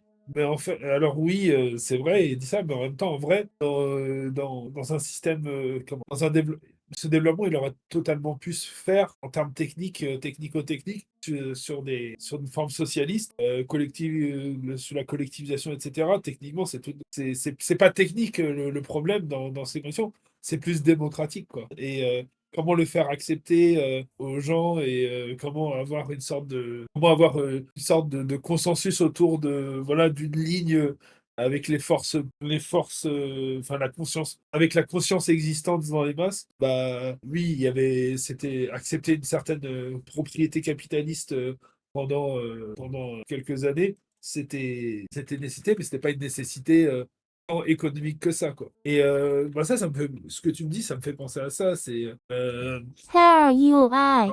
c'est ouais, le développement économique versus la lutte des classes. Qu'est-ce qui est plus important? Bah, en vrai, je trouve que ça sous-tend que la lutte des classes s'y oppose aussi. La lutte des classes et l'idée comment l'imposition d'un mode de production socialiste, j'ose dire, d'une ligne socialiste de développement économique. C'est des choses qui s'opposent hein, quand c'est posé comme ça. Mais en réalité, ce qui rend ça compliqué, c'est plus la capacité ou non d'avoir une base sociale qui te suit ou pas, quoi. Et je pense que quand Mao dit là, c'est la lutte des classes qui est primaire, il veut pas, je sais pas, hein, mais il peut toujours avoir des rives de gauche dont on a parlé avant. Et il veut pas dire non, faut pas développer économiquement. Il dit plutôt le développement économique, il peut se faire quoi qu'il arrive, mais mais il faut que il faut que les masses, elles s'approprient elles s'en approprient déjà, elles se l'approprient sur une ligne qui est consciente de la nécessité de la construction, leur rôle historique dans la construction du socialisme, quoi. Et souvent, j'ai l'impression tu me dis hein, si je digresse ou si je divague, mais souvent, j'ai l'impression qu'on oppose les deux, en fait, en mode, bah, les gauchistes s'ils mettent en avant la lutte des classes, bah, c'est juste par dogmatisme infantile ou je sais pas quoi. Alors que bon, les droitiers, comment dire, les droitiers, eux, ils sont dans le lourd réel et ils veulent, ils pensent quand même au développement et à la production, contrairement à ces gauchistes de merde. Alors que c'est pas ça la question. Enfin, c'est pas ça le truc. C'est quelle logique. La question, c'est quelle logique idéologique sous-tend cette production. Et ben, ouais, je trouve que poser la question en mode. Enfin, des fois, j'ai l'impression qu'on pose la question en mode gauchiste, gauchiste qui pense qu'à l'idéologie et droitard qui pense enfin droitier plutôt qui pense qu'à la production et à l'efficacité de la production et genre la ligne ça serait d'être entre les deux alors qu'en réalité non, enfin moi tel que je le vois et j'étais assez d'accord avec la camarade. En fait, on peut produire en fait de manière entre guillemets socialiste, voilà. Mais ce qu'il faut, c'est qu'il faut avoir une masse sociale qui est prête à le faire. Et c'est ça le plus dur, je trouve. Voilà. Je sais pas si je suis un peu, je dérive ou je suis un peu hors sujet, Non, non. mais ça m'inspire cette réflexion. Alors, techniquement, on peut, enfin, C'est s'il y avait pas s'il y avait pas d'opposition idéologique dans les masses, que toutes les masses étaient d'accord, vas-y, on y va, pour niquer la petite propriété capitaliste ou toute propriété capitaliste, mais je dis la petite propriété capitaliste, parce que c'était celle-là qui était un énorme obstacle démocratique, en fait, hein, pour Lénine, après pour moi. Bah, s'il n'y avait pas cet obstacle-là, bon, en vrai, on peut totalement tout collectiviser puis, et puis voilà, on peut produire en fait hein, en collectivisant et enfin, je veux dire, être socialiste, c'est pas penser, enfin, être dans une production socialiste, c'est pas être contre enfin, c'est pas être, c'est pas ne pas prendre en compte le réel en soi, mais il y avait totalement moyen en fait c'est pas technique le problème, c'est pas genre une débilité, c'est pas juste ça quoi. Et mais le problème c'est qu'en fait quand tu gères un pays que tu fais la révolution, tu dois gérer tout le monde en fait, toute la population, toutes les masses et toutes leurs contradictions. Et c'est ça en fait le principal obstacle. Voilà, voilà, c'est tout ce que je voulais dire. Non, mais moi, je suis d'accord dans le sens où d'ailleurs, c'était un slogan c'était un slogan de la révolution culturelle. Hein, comment c'était faire la révolution et promouvoir la production. Les deux sont pas, les deux ne s'opposent pas en fait. Et moi, je suis d'accord pour Bah dire non, qu'il faut pas tomber dans ce truc un peu gauchiste en mode genre, oui, c'est un truc de droitier que de vouloir juste développer les forces productives et ce qui est important, c'est juste la lutte économique, etc. Mais je pense qu'on aura l'occasion d'en parler parce que je pense que c'est un peu c'était un peu le souci qui a eu lieu ou qui avait lieu, notamment avec la bande des quatre, etc. à la toute fin de la révolution, à la toute fin de la révolution culturelle. Le fait de voir qu'un seul côté de la contradiction Ouais.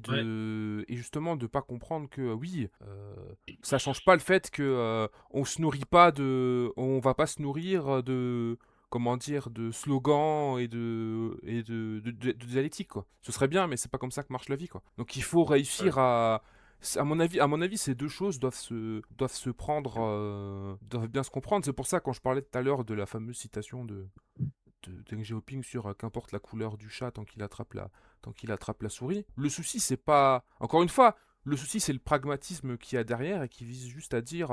Là, pour le coup, c'est l'inverse. C'est juste.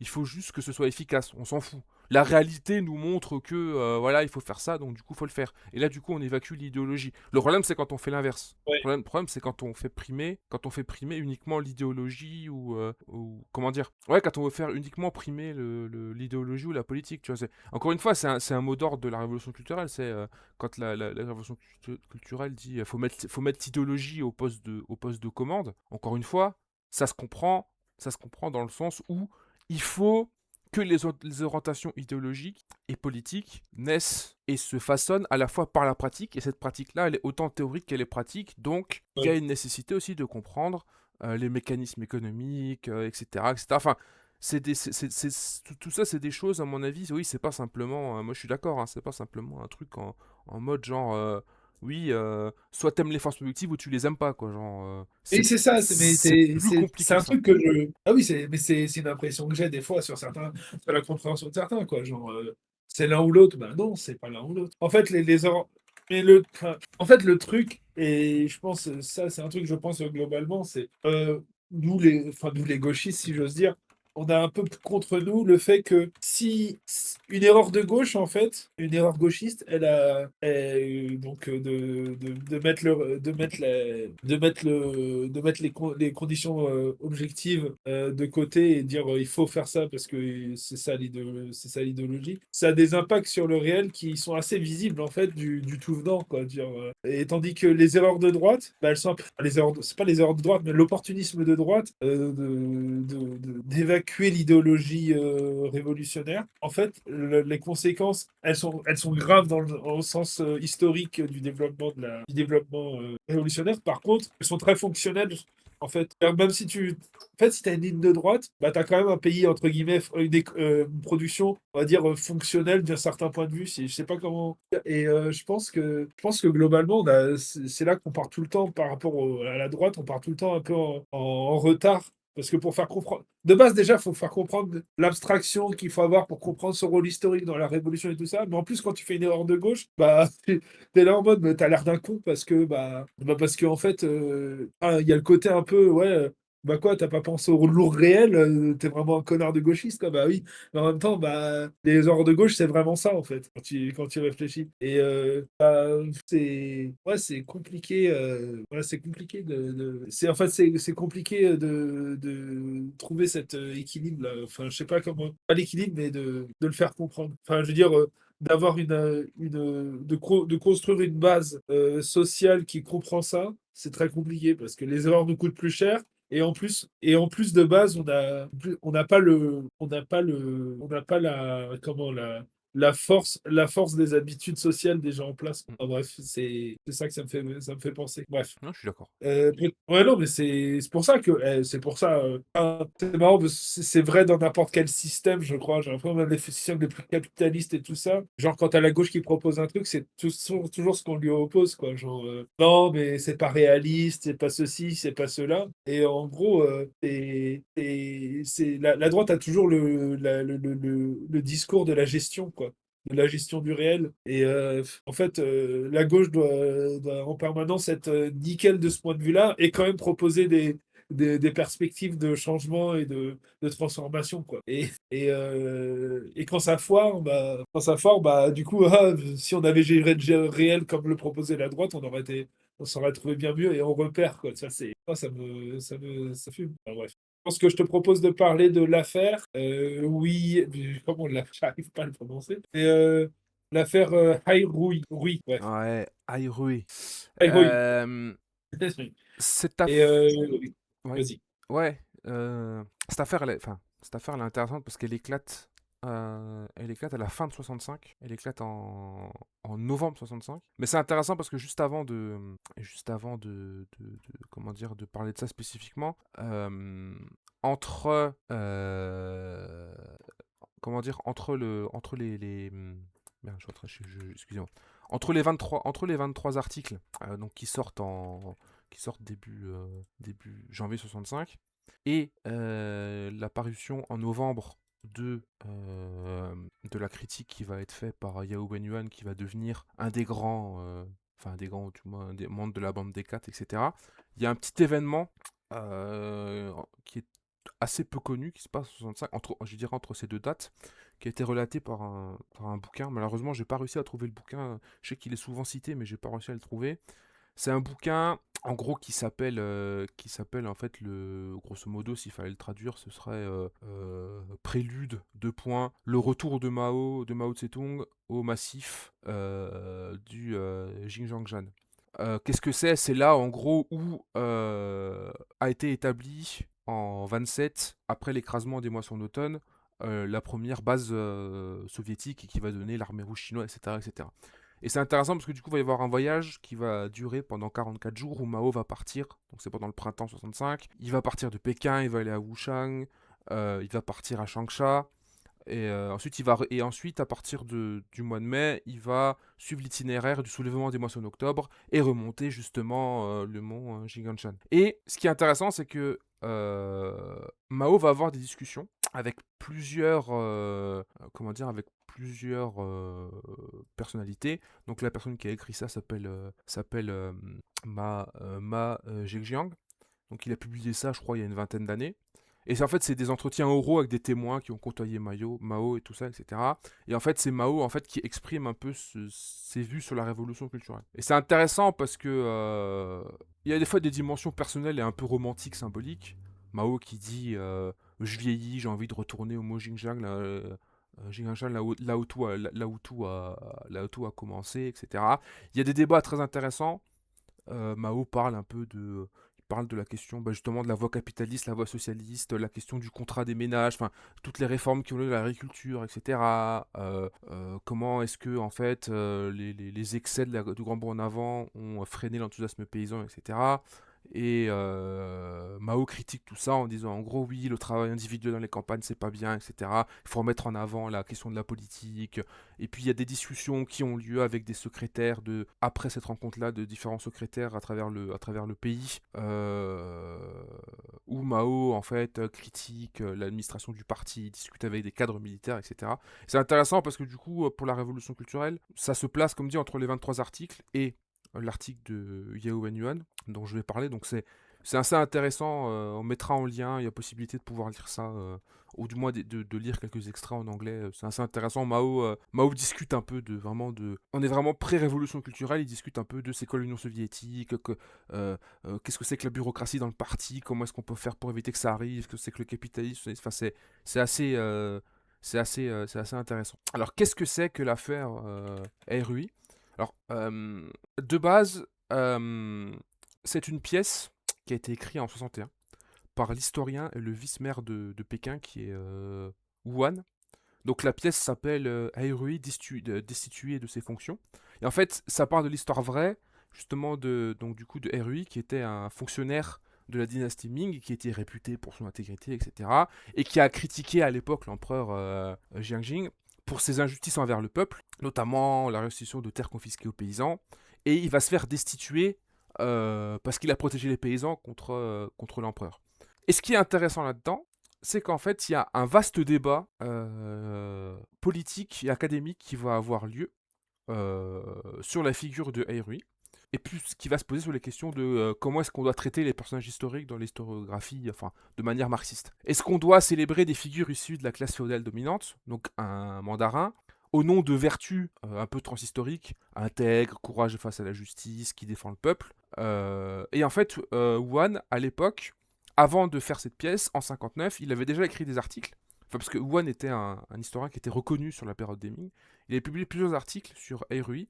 Et en fait, ça se passait au moment de la conférence de Lushan. Et ce qui s'est passé, c'est qu'il y a eu une fusion entre l'histoire de Erui et la destitution de Peng Dehuai. Dans le sens où Peng Dehuai a critiqué l'essai du Grand Bond en avant, et la destitution de Erui pourrait être considérée comme une métaphore de la destitution de Peng Dehuai. Parce qu'en gros, voilà, Peng, il allait voir l'empereur, il a dit ça va pas, l'empereur lui a dit t'es un connard, dégage. Voilà. Grosso modo, voilà, c'est interprété comme une défense explicite de Peng Dehuai qui critique Mao sous couvert de c'est une histoire c'est une histoire qui parle de justice, etc., machin bidule, mais est-ce qu'au fond, c'est pas utilisé de manière détournée, etc.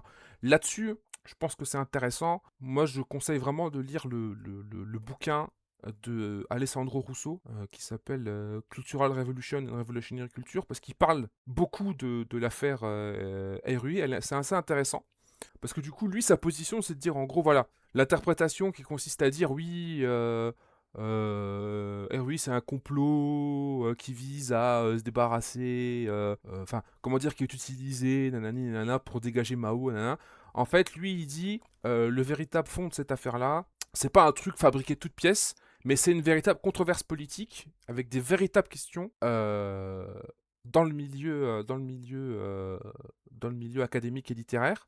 Et en fait, qui n'est pas simplement une simple querelle littéraire, mais une question de politique et d'histoire. Dans le sens où il y a des questions qui sont posées à travers cette pièce-là, et sa représentation. La question centrale, par exemple, c'est de savoir si les paysans possédaient une véritable capacité politique, ou c'était juste des sujets passifs. Et Yao Wenyuan, dans sa critique, met ça en avant, en mode genre, voilà, est-ce que les paysans ont des capacités politiques, ou alors ils sont simplement capables de chanter le bon et honnête Erui qui vient les aider, etc., etc. Donc ça pose la question de la paysannerie dans la Révolution. Et ce qui est intéressant, c'est que Alessandro Russo met en avant le fait que dès 59, Mao avait mis en avant le parallèle historique en disant en gros, voilà, l'empereur Jiang Jing il a destitué Erui, j'ai destitué Peng Dehuai, donc Peng Dehuai c'est Erui et moi je suis le mauvais empereur. C'est pas la première fois que comment dire dans la politique chinoise, notamment à cette époque-là, on se réfère beaucoup à l'histoire antique chinoise. Pour ceux qui connaissent je prends juste ces exemples-là, mais pour ceux qui connaissent les trois royaumes, et pour les plus geeks Dynasty Warriors, il y a à un moment donné, il y a une discussion où Peng Dehuai dit ouais, moi je suis je m'excuse, j'ai plus le nom maintenant du personnage. C'est un des compagnons d'un des mecs du sud, j'ai plus son nom, bref, qui en gros défendait les paysans, etc. Et Mao lui répondait oui, bah toi tu peux être lui si tu veux, mais moi je suis le Cao Cao. En gros, je suis celui qui a rétabli l'ordre, etc. Enfin, c'est pas la première fois. Zheng Fei, je crois que c'est le nom du mec. Il dit voilà, c'est pas la. Et en fait, c'est pas la première fois qu'il y a ces références à la politique ou du moins à l'histoire classique chinoise. Et là, ça prend une autre tournure, parce qu'il y a vraiment des questions politiques, il y a vraiment des débats qui ont lieu sur même l'application du matérialisme historique, sur comment comprendre la question politique paysanne en Chine. Et il y a des débats qui vont avoir lieu, genre des historiens plus ou moins conservateurs qui vont dire bah les paysans ils peuvent pas, ils ont jamais eu de conscience de classe, tandis que d'autres plus radicaux vont dire au contraire que en fait leur position de classe objective était plus importante que leur conscience subjective. Et là, ce que notre Rousseau, c'est qu'en fait le matérialisme historique, dans ce débat précisément en Chine, il n'a pas réussi à résoudre le dilemme posé par le rôle de la paysannerie sous le socialisme. Et tout ça, en fait, va montrer comment est-ce qu'en fait, ce débat-là, en fait, qui était purement académique, va échapper petit à petit au contrôle officiel. Il y a eu des rancœurs, des machins, enfin, il y avait des... C'était assez profond, en fait, les discussions qui avaient.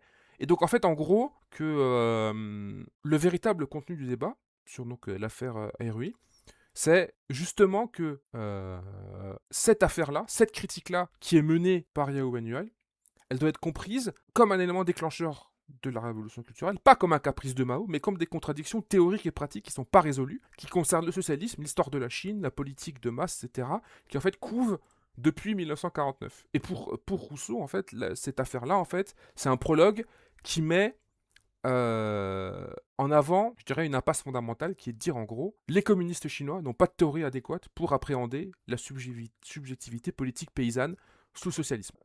Et donc du coup, la pièce et les critiques qu'il y a autour vont devenir un enjeu de débat sur la culture prolétarienne, la classe ouvrière, la prise de pouvoir, etc. etc. Et ce qui est intéressant, c'est que s'il y a eu une répression totale de cette controverse-là sous Deng, donc après la révolution culturelle, qui notamment a été préalable à la restauration, transition capitaliste, c'est précisément parce que les questions qui étaient posées par ce débat-là pouvaient mettre en avant, en fait, enfin, mettaient à la fois en porte-à-faux le socialisme tel qu'il était pratiqué jusque-là, et de l'autre côté, comment dire, les réformateurs. Donc ça, c'est le cœur, c'est vraiment le cœur de l'affaire. Et suite à ça, suite à la controverse, donc suite au fait que Wen Yuai sort son article. D'ailleurs, il sort son article à Shanghai, parce qu'en fait, Wan est protégé par Peng Zheng, qui est maire de Pékin. Et si l'article sort à Shanghai, c'est parce que justement, à Pékin, ce serait impossible qu'il puisse, comment dire, qu'il puisse sortir. Et ce qui va se passer, c'est que cet article-là donc va mettre en avant, va générer donc, des discussions, etc. En 64 a été créé le groupe des 5 chargé de la révolution culturelle, qui en fait était de base un truc assez anodin dans le sens, il fallait superviser les questions académiques et culturelles autour de la question des critiques de mode du ministère de la Culture. Et c'est intéressant parce que la composition comment dire, du groupe des 5 à ce moment-là, en 66, c'est encore assez équilibré, c'est-à-dire qu'il y a des éléments, un peu gauchistes. Il y a Keng Sheng, par exemple, qui pourtant représente la gauche, qui est un peu proche de Mao. Il y a Peng Zhen, donc, comme je dis, qui est maire de Pékin, qui est membre du bureau politique qui dirige le groupe. Il y a le directeur du quotidien du peuple, il y a le chef du département, etc. Et c'est intéressant parce que Peng Zhen, il est à la tête du groupe, et c'est à la fois un des dirigeants de l'appareil du parti à Pékin, et en même temps, il est proche politiquement de Liu Shaoxi. Et c'est lui, en fait, qui va gérer la retombée politique de l'article de Yahoo Manuel. Et c'est compliqué, enfin, de l'article de Yahoo Manuel qui attaque Wan, et comme je dis, c'est compliqué parce que Wan était lui-même vice-maire de Pékin. Donc, il était subordonné directement comment dire, à Peng Zhen. Donc on voit un peu comment dire, comment tout ça s'imbrique, le débat, les questions institutionnelles, et qu'est-ce qui va se passer. C'est très important là ce qui se passe, c'est que en gros il y a la controverse qui éclate, et de cette controverse là, bah voilà, en gros ce que propose Mao et d'autres, c'est de dire en gros, bah écoutez, il faut produire maintenant, faut produire quelque chose dessus, quoi. Qu'est-ce que ça veut dire idéologiquement et politiquement. Et donc la campagne qui est lancée par Yahoo Manuel, qui en fait est soutenue par Jiang Jing et par Keng Sheng, Peng Zheng, ce qu'il va faire en février, c'est qu'en fait, il va, comment dire, circonscrire le truc politiquement. Ils vont faire un rapport en février, qui sera le rapport en 5 points, qui va être approuvé même par le comité central. Et en fait, en gros, les 5 articles vont dire en gros, la discussion sur Airui et la personne de Wuhan, c'est un débat académique. Ça porte sur des questions historiographiques et de méthode marxiste. C'est pas des questions politiques. Il faut rechercher la vérité par les faits. Donc en fait, voilà, il y a une égalité entre les deux parties. Il faut éviter de, comment dire, de qualifier les autres de révisionnistes ou de machin bidule. Toute personne a le droit de se défendre, notamment les autorités académiques. Voilà. Et en gros, le débat doit rester confiné et confié aux organes existants, c'est-à-dire les comités du parti, la presse, etc. Et en fait, le débat ne doit pas s'étendre à une remise politique plus large de la légitimité du parti et des dirigeants. Et là, c'est intéressant parce que ce que fait Peng Zhen, c'est qu'en fait, il transforme une accusation politique directe, c'est-à-dire Yahoo Wenyuan met en avant le fait que Airui c'est Peng Dehuai, donc c'est une attaque contre la ligne de Mao, et donc du coup, bah, ça pose il y a des questions idéologiques à régler. Et lui, il dit non, c'est une querelle d'historien. S'il n'y a pas de problème, tout va bien. Et en faisant ça, il essaie de désamorcer la situation, de désamorcer la déstabilisation du parti, et donc de protéger l'appareil du parti à Pékin, et notamment de protéger Wuhan. Et ce qui va se passer, c'est que Mao, qui était retiré à Shanghai depuis plusieurs mois, parce qu'en fait il était hors de Shanghai, enfin il était hors de Pékin parce qu'il considérait que l'appareil était entre les mains de Peng Zhen et de Liu Shaoxi. En fait, lui il dit très clairement, on peut pas, c'est pas possible. Cette tentative de confinement, c'est une volonté de ne pas vouloir parler de politique. Et donc il dit voilà, le rapport en 5 points, c'est ce que je mets en avant depuis des années. On a des membres du parti, on a un appareil du parti qui protège ses propres membres contre toute remise en cause politique et idéologique, sous couvert de faut être procédural, il faut de la modération, il faut pas mettre, faut pas, en gros, faut pas mettre d'idéologie dans mon débat académique. Voilà. Et à partir de ce moment-là, Mao va mobiliser ses proches alliés. Donc ça va être Yao Wenyuan, Jiang Jing, Keng Sheng, Zhang Chunqiao, entre autres, qui vont préparer la riposte. Et cette riposte-là, ça va être la fameuse circulaire du 16 mai, dont je pense qu'on aura l'occasion de parler quand on traitera plus à même de la révolution culturelle, parce que c'est un peu l'élément catalyseur. Mais voilà, euh, toute cette affaire-là, qui s'étend sur de novembre à mai, en fait, on voit comment est-ce que c'est une contradiction non antagonique. Au début, c'est un débat historiographique, des accords sur des méthodes, sur des points, etc. Devient une contradiction antagoniste à partir du moment donné où il y a une volonté de confiner de manière institutionnelle le débat. Et là, Mao dit ah voilà, là c'est la preuve de ce que j'avance. Le parti il refuse d'accepter la critique. Il n'accepte pas les interventions extérieures, etc., etc. Et donc, il faut mener une campagne pour déloger la bourgeoisie qui s'est nichée au sein du parti. Et c'est la démonstration pratique, factuellement en fait, de toute la thèse qui est développée par Mao depuis le milieu des années 60. Le révisionnisme, il n'est pas flottant ou dans les marges, il est sécrété par le parti et par ses institutions lui-même. Quel bon sens. C'est... Il n'y a pas grand-chose d'autre à dire. Merci pour toutes ces précisions. Je connaissais presque pas du tout. C'est clairement un énorme catalyseur. C'est marrant qu'on ait toujours la même justification de arrêter de mettre de l'idéologie dans ma recherche. Merci de l'avoir partagé. Je pense que ceux qui écouteront auront appris énormément. Mais après, l'important, Moi, tu dans ce- vois, l'important ouais. c'est, outre le fait d'écouter, c'est aussi de voir c'est aussi de voir et de comprendre, en fait, Oui, c'est ça. Ouais. les enjeux politiques qu'il y a derrière, en fait. Parce que, C'est le principal. Hein. non, mais Faut... je dis ça parce que je cite très rarement cette espèce de sac à merde, mais je vais le faire. Simon Leys, dans son bouquin sur Putain. sur les habits neufs du président Mao, il a été capable de dire en fait qu'en fait, il y a jamais eu de question de politique et d'idéologie dans la révolution culturelle. C'est juste Mao qui veut juste tuer tout le monde et qui veut juste reprendre le pouvoir. C'est trop grave. Hein, bref. C'était même pas un historien. Oui, non, mais je prends Simon Less parce que moi je veux dire, c'est celui qui est souvent mobilisé parce qu'on l'utilise souvent pour dire c'est celui qui a démystifié Mao avant tout le monde, il avait compris, etc. Mais c'est marrant qu'on continue de citer un mec en fait qui, dans l'absolu, en fait, non seulement, je dis pas qu'il racontait n'importe quoi, mais qui a tenté de nous faire croire qu'en fait la révolution culturelle n'a jamais été une question politique et idéologique, Non, mais mais ça, simplement une histoire de règlement de compte où Mao utilise des pauvres jeunes pour aller se taper avec se taper avec ses ennemis politiques, alors que rien que là, avec tout ce qu'on a discuté sur les 10 ans avant la révolution culturelle, on se rend compte que c'est éminemment politique. C'est des questions mais qui sont oui, éminemment politiques. c'est insupportable. Hein. C'est vraiment insupportable d'avoir été soumis à ce genre de truc en permanence, soumis à ce genre de narratif ou juste genre des événements aussi politiques qui ont impliqué autant les masses. Enfin, ça ouais, non, en fait, c'est juste un truc de mafieux, un petit peu. Enfin, c'est ça hein, de dire ça, un truc de mafieux, c'est un État, et puis ça a pris des grosses proportions. Je trouve ça minable. Ça m'énerve ça m'énerve c'est même pas de la simplification, c'est juste presque du négationnisme. Hein, je suis désolé. Bon, bref, on va pas s'énerver. En tout cas, c'est très bien que t'es remis. Je dis toi parce que moi j'ai accompagné. Hein, j'assume totalement d'avoir été un petit peu je sais pas le host de l'émission en mode voilà, en mode radio quoi. Bon, en tout cas, ça éclaire beaucoup hein, politiquement sur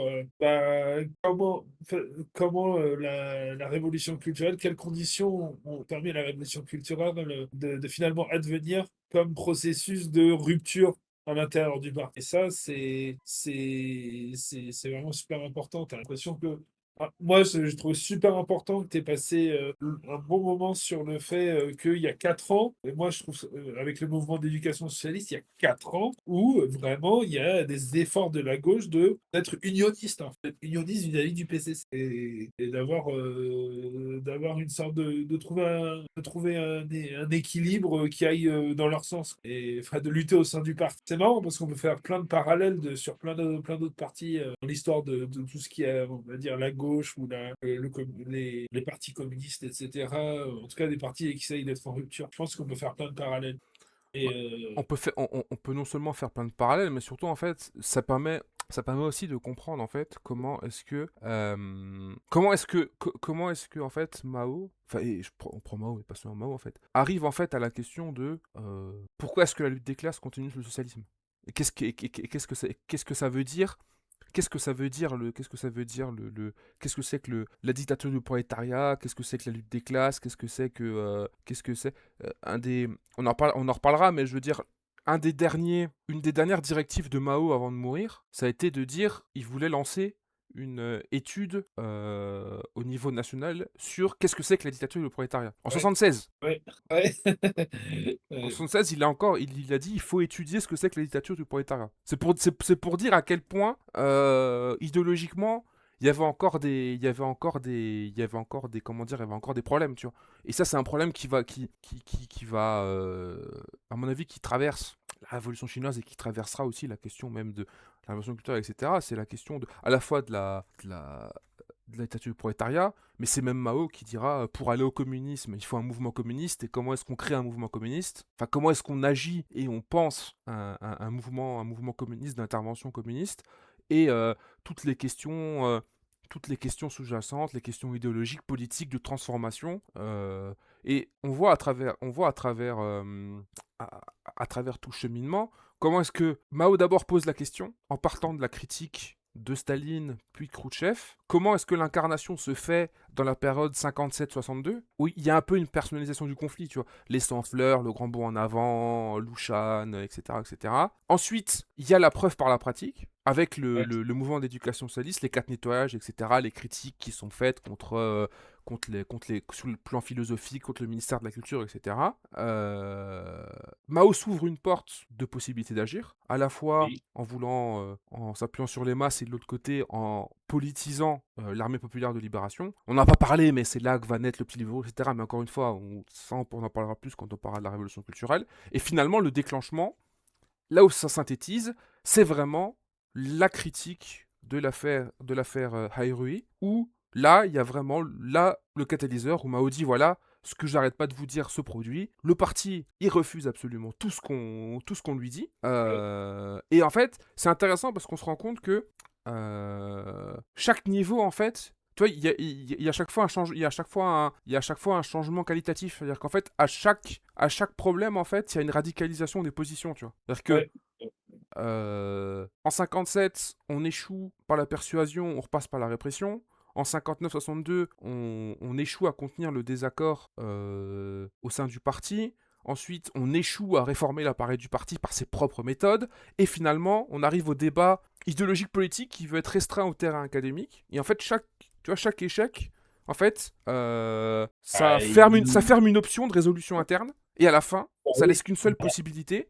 Il faut tout faire péter. Ah oui. Feu sur le quartier général. Exactement, feu sur le quartier général. Et c'est ça, c'est évidemment, faut pas faut pas utiliser le slogan de manière Oui, gauchiste, mais oui, on est oui, d'accord. oui, non, mais c'est clairement ça, quoi. Feu sur le quartier général. Il y a pas, il y avait plus d'autre choix, quoi. C'est toujours la question, c'est comment l'orga, tu l'as. Et là, là, je vais dire, là, j'en parle en mode, enfin, c'est vrai pour toutes les orgas de gauche.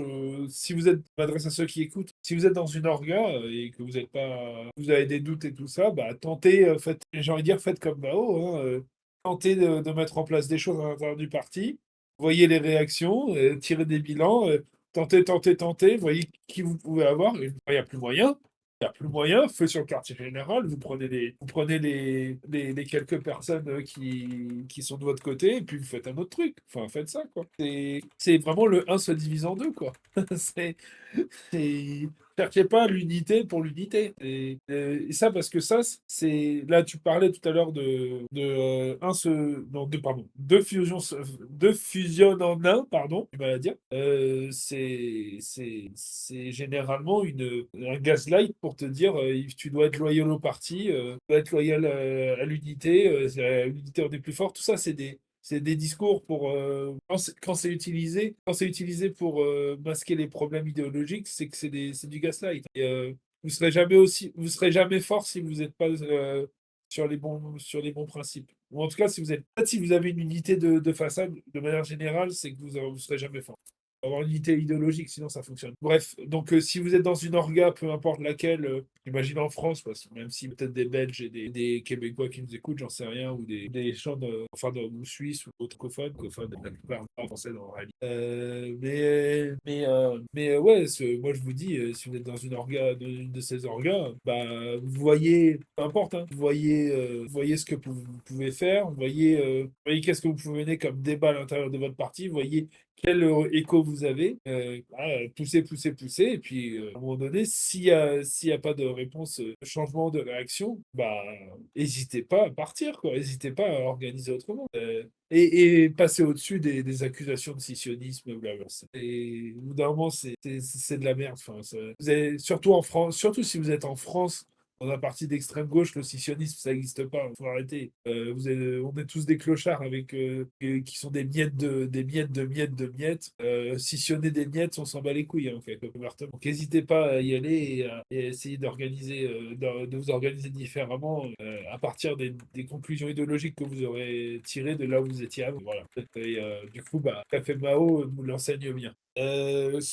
Je sais pas là on a fait les quatre parties. Je pense que à un moment donné on va parler de la révolution culturelle en propre et en fait on parle souvent, enfin, je pense ce qui peut être intéressant, c'est même alors on l'a un peu fait, mais déjà de parler de l'expérience historique en Chine, aussi de parler d'en parler comme un processus idéologico-politique. Donc ça, je pense que ça sera pour une vidéo prochaine. Et Oui, oui, je pense que là, voilà. on a suffisamment labouré le terrain Ouais, clairement. pour les Clairement. prochaines. Ouais, Comment dire? clairement. Pour les prochaines. On fera, je pense qu'on ce sera thématique. On Ouais, essaiera, on plus essaiera, thématique. on essaiera de rendre ça thématique. Je pense que parce que c'est compliqué de parler de 10 ans de révolution culturelle, enfin 10 ans de la révolution culturelle en sachant tout ce qu'il y a eu. Donc je pense qu'on fera un truc un peu thématique. Là, on a pu faire 56, 66 parce que du coup voilà, c'était assez balisé. Alors que la révolution culturelle, comment dire, il y a des choses spécifiques qu'on peut, comment dire, qu'on peut aborder d'un point de vue politique, idéologique, sur les transformations qui ont eu lieu, etc. Enfin, dans un peu tous les domaines, que ce soit l'économie, que ce soit l'art, que ce soit, je sais pas, la médecine. Enfin voilà, il y a plein de choses. En tout cas, moi, ce que j'espère, c'est que cette présentation qui a été faite là sur ces 10 années entre 56 et 66, enfin, a réussi à pas être simplement un simple exposé historique, mais aussi à montrer les dimensions idéologiques et politiques qui se formulaient à cette époque-là, et aussi en quoi c'est important qu'on se les réapproprie, qu'on les comprenne, et que ça nous serve aussi à comprendre dans notre pratique quotidienne de révolutionnaire et de Et, communiste. Voilà, que ça nous aide à orienter notre pratique. Je pense que rien que la question de un fusionne en deux ou deux fusionnent en un, ça a l'air très abstrait comme ça, mais ouais, mais croyez-moi que politiquement et idéologiquement, ça veut dire beaucoup de choses. bon, Ça voulait déjà dire beaucoup de choses à l'époque, dans la Chine de Mao, dans les années 60, mais je pense qu'aujourd'hui, ça l'est encore plus au vu du délabrement idéologique et politique qu'on connaît, quoi. ouais, bon. Je pense qu'on va conclure.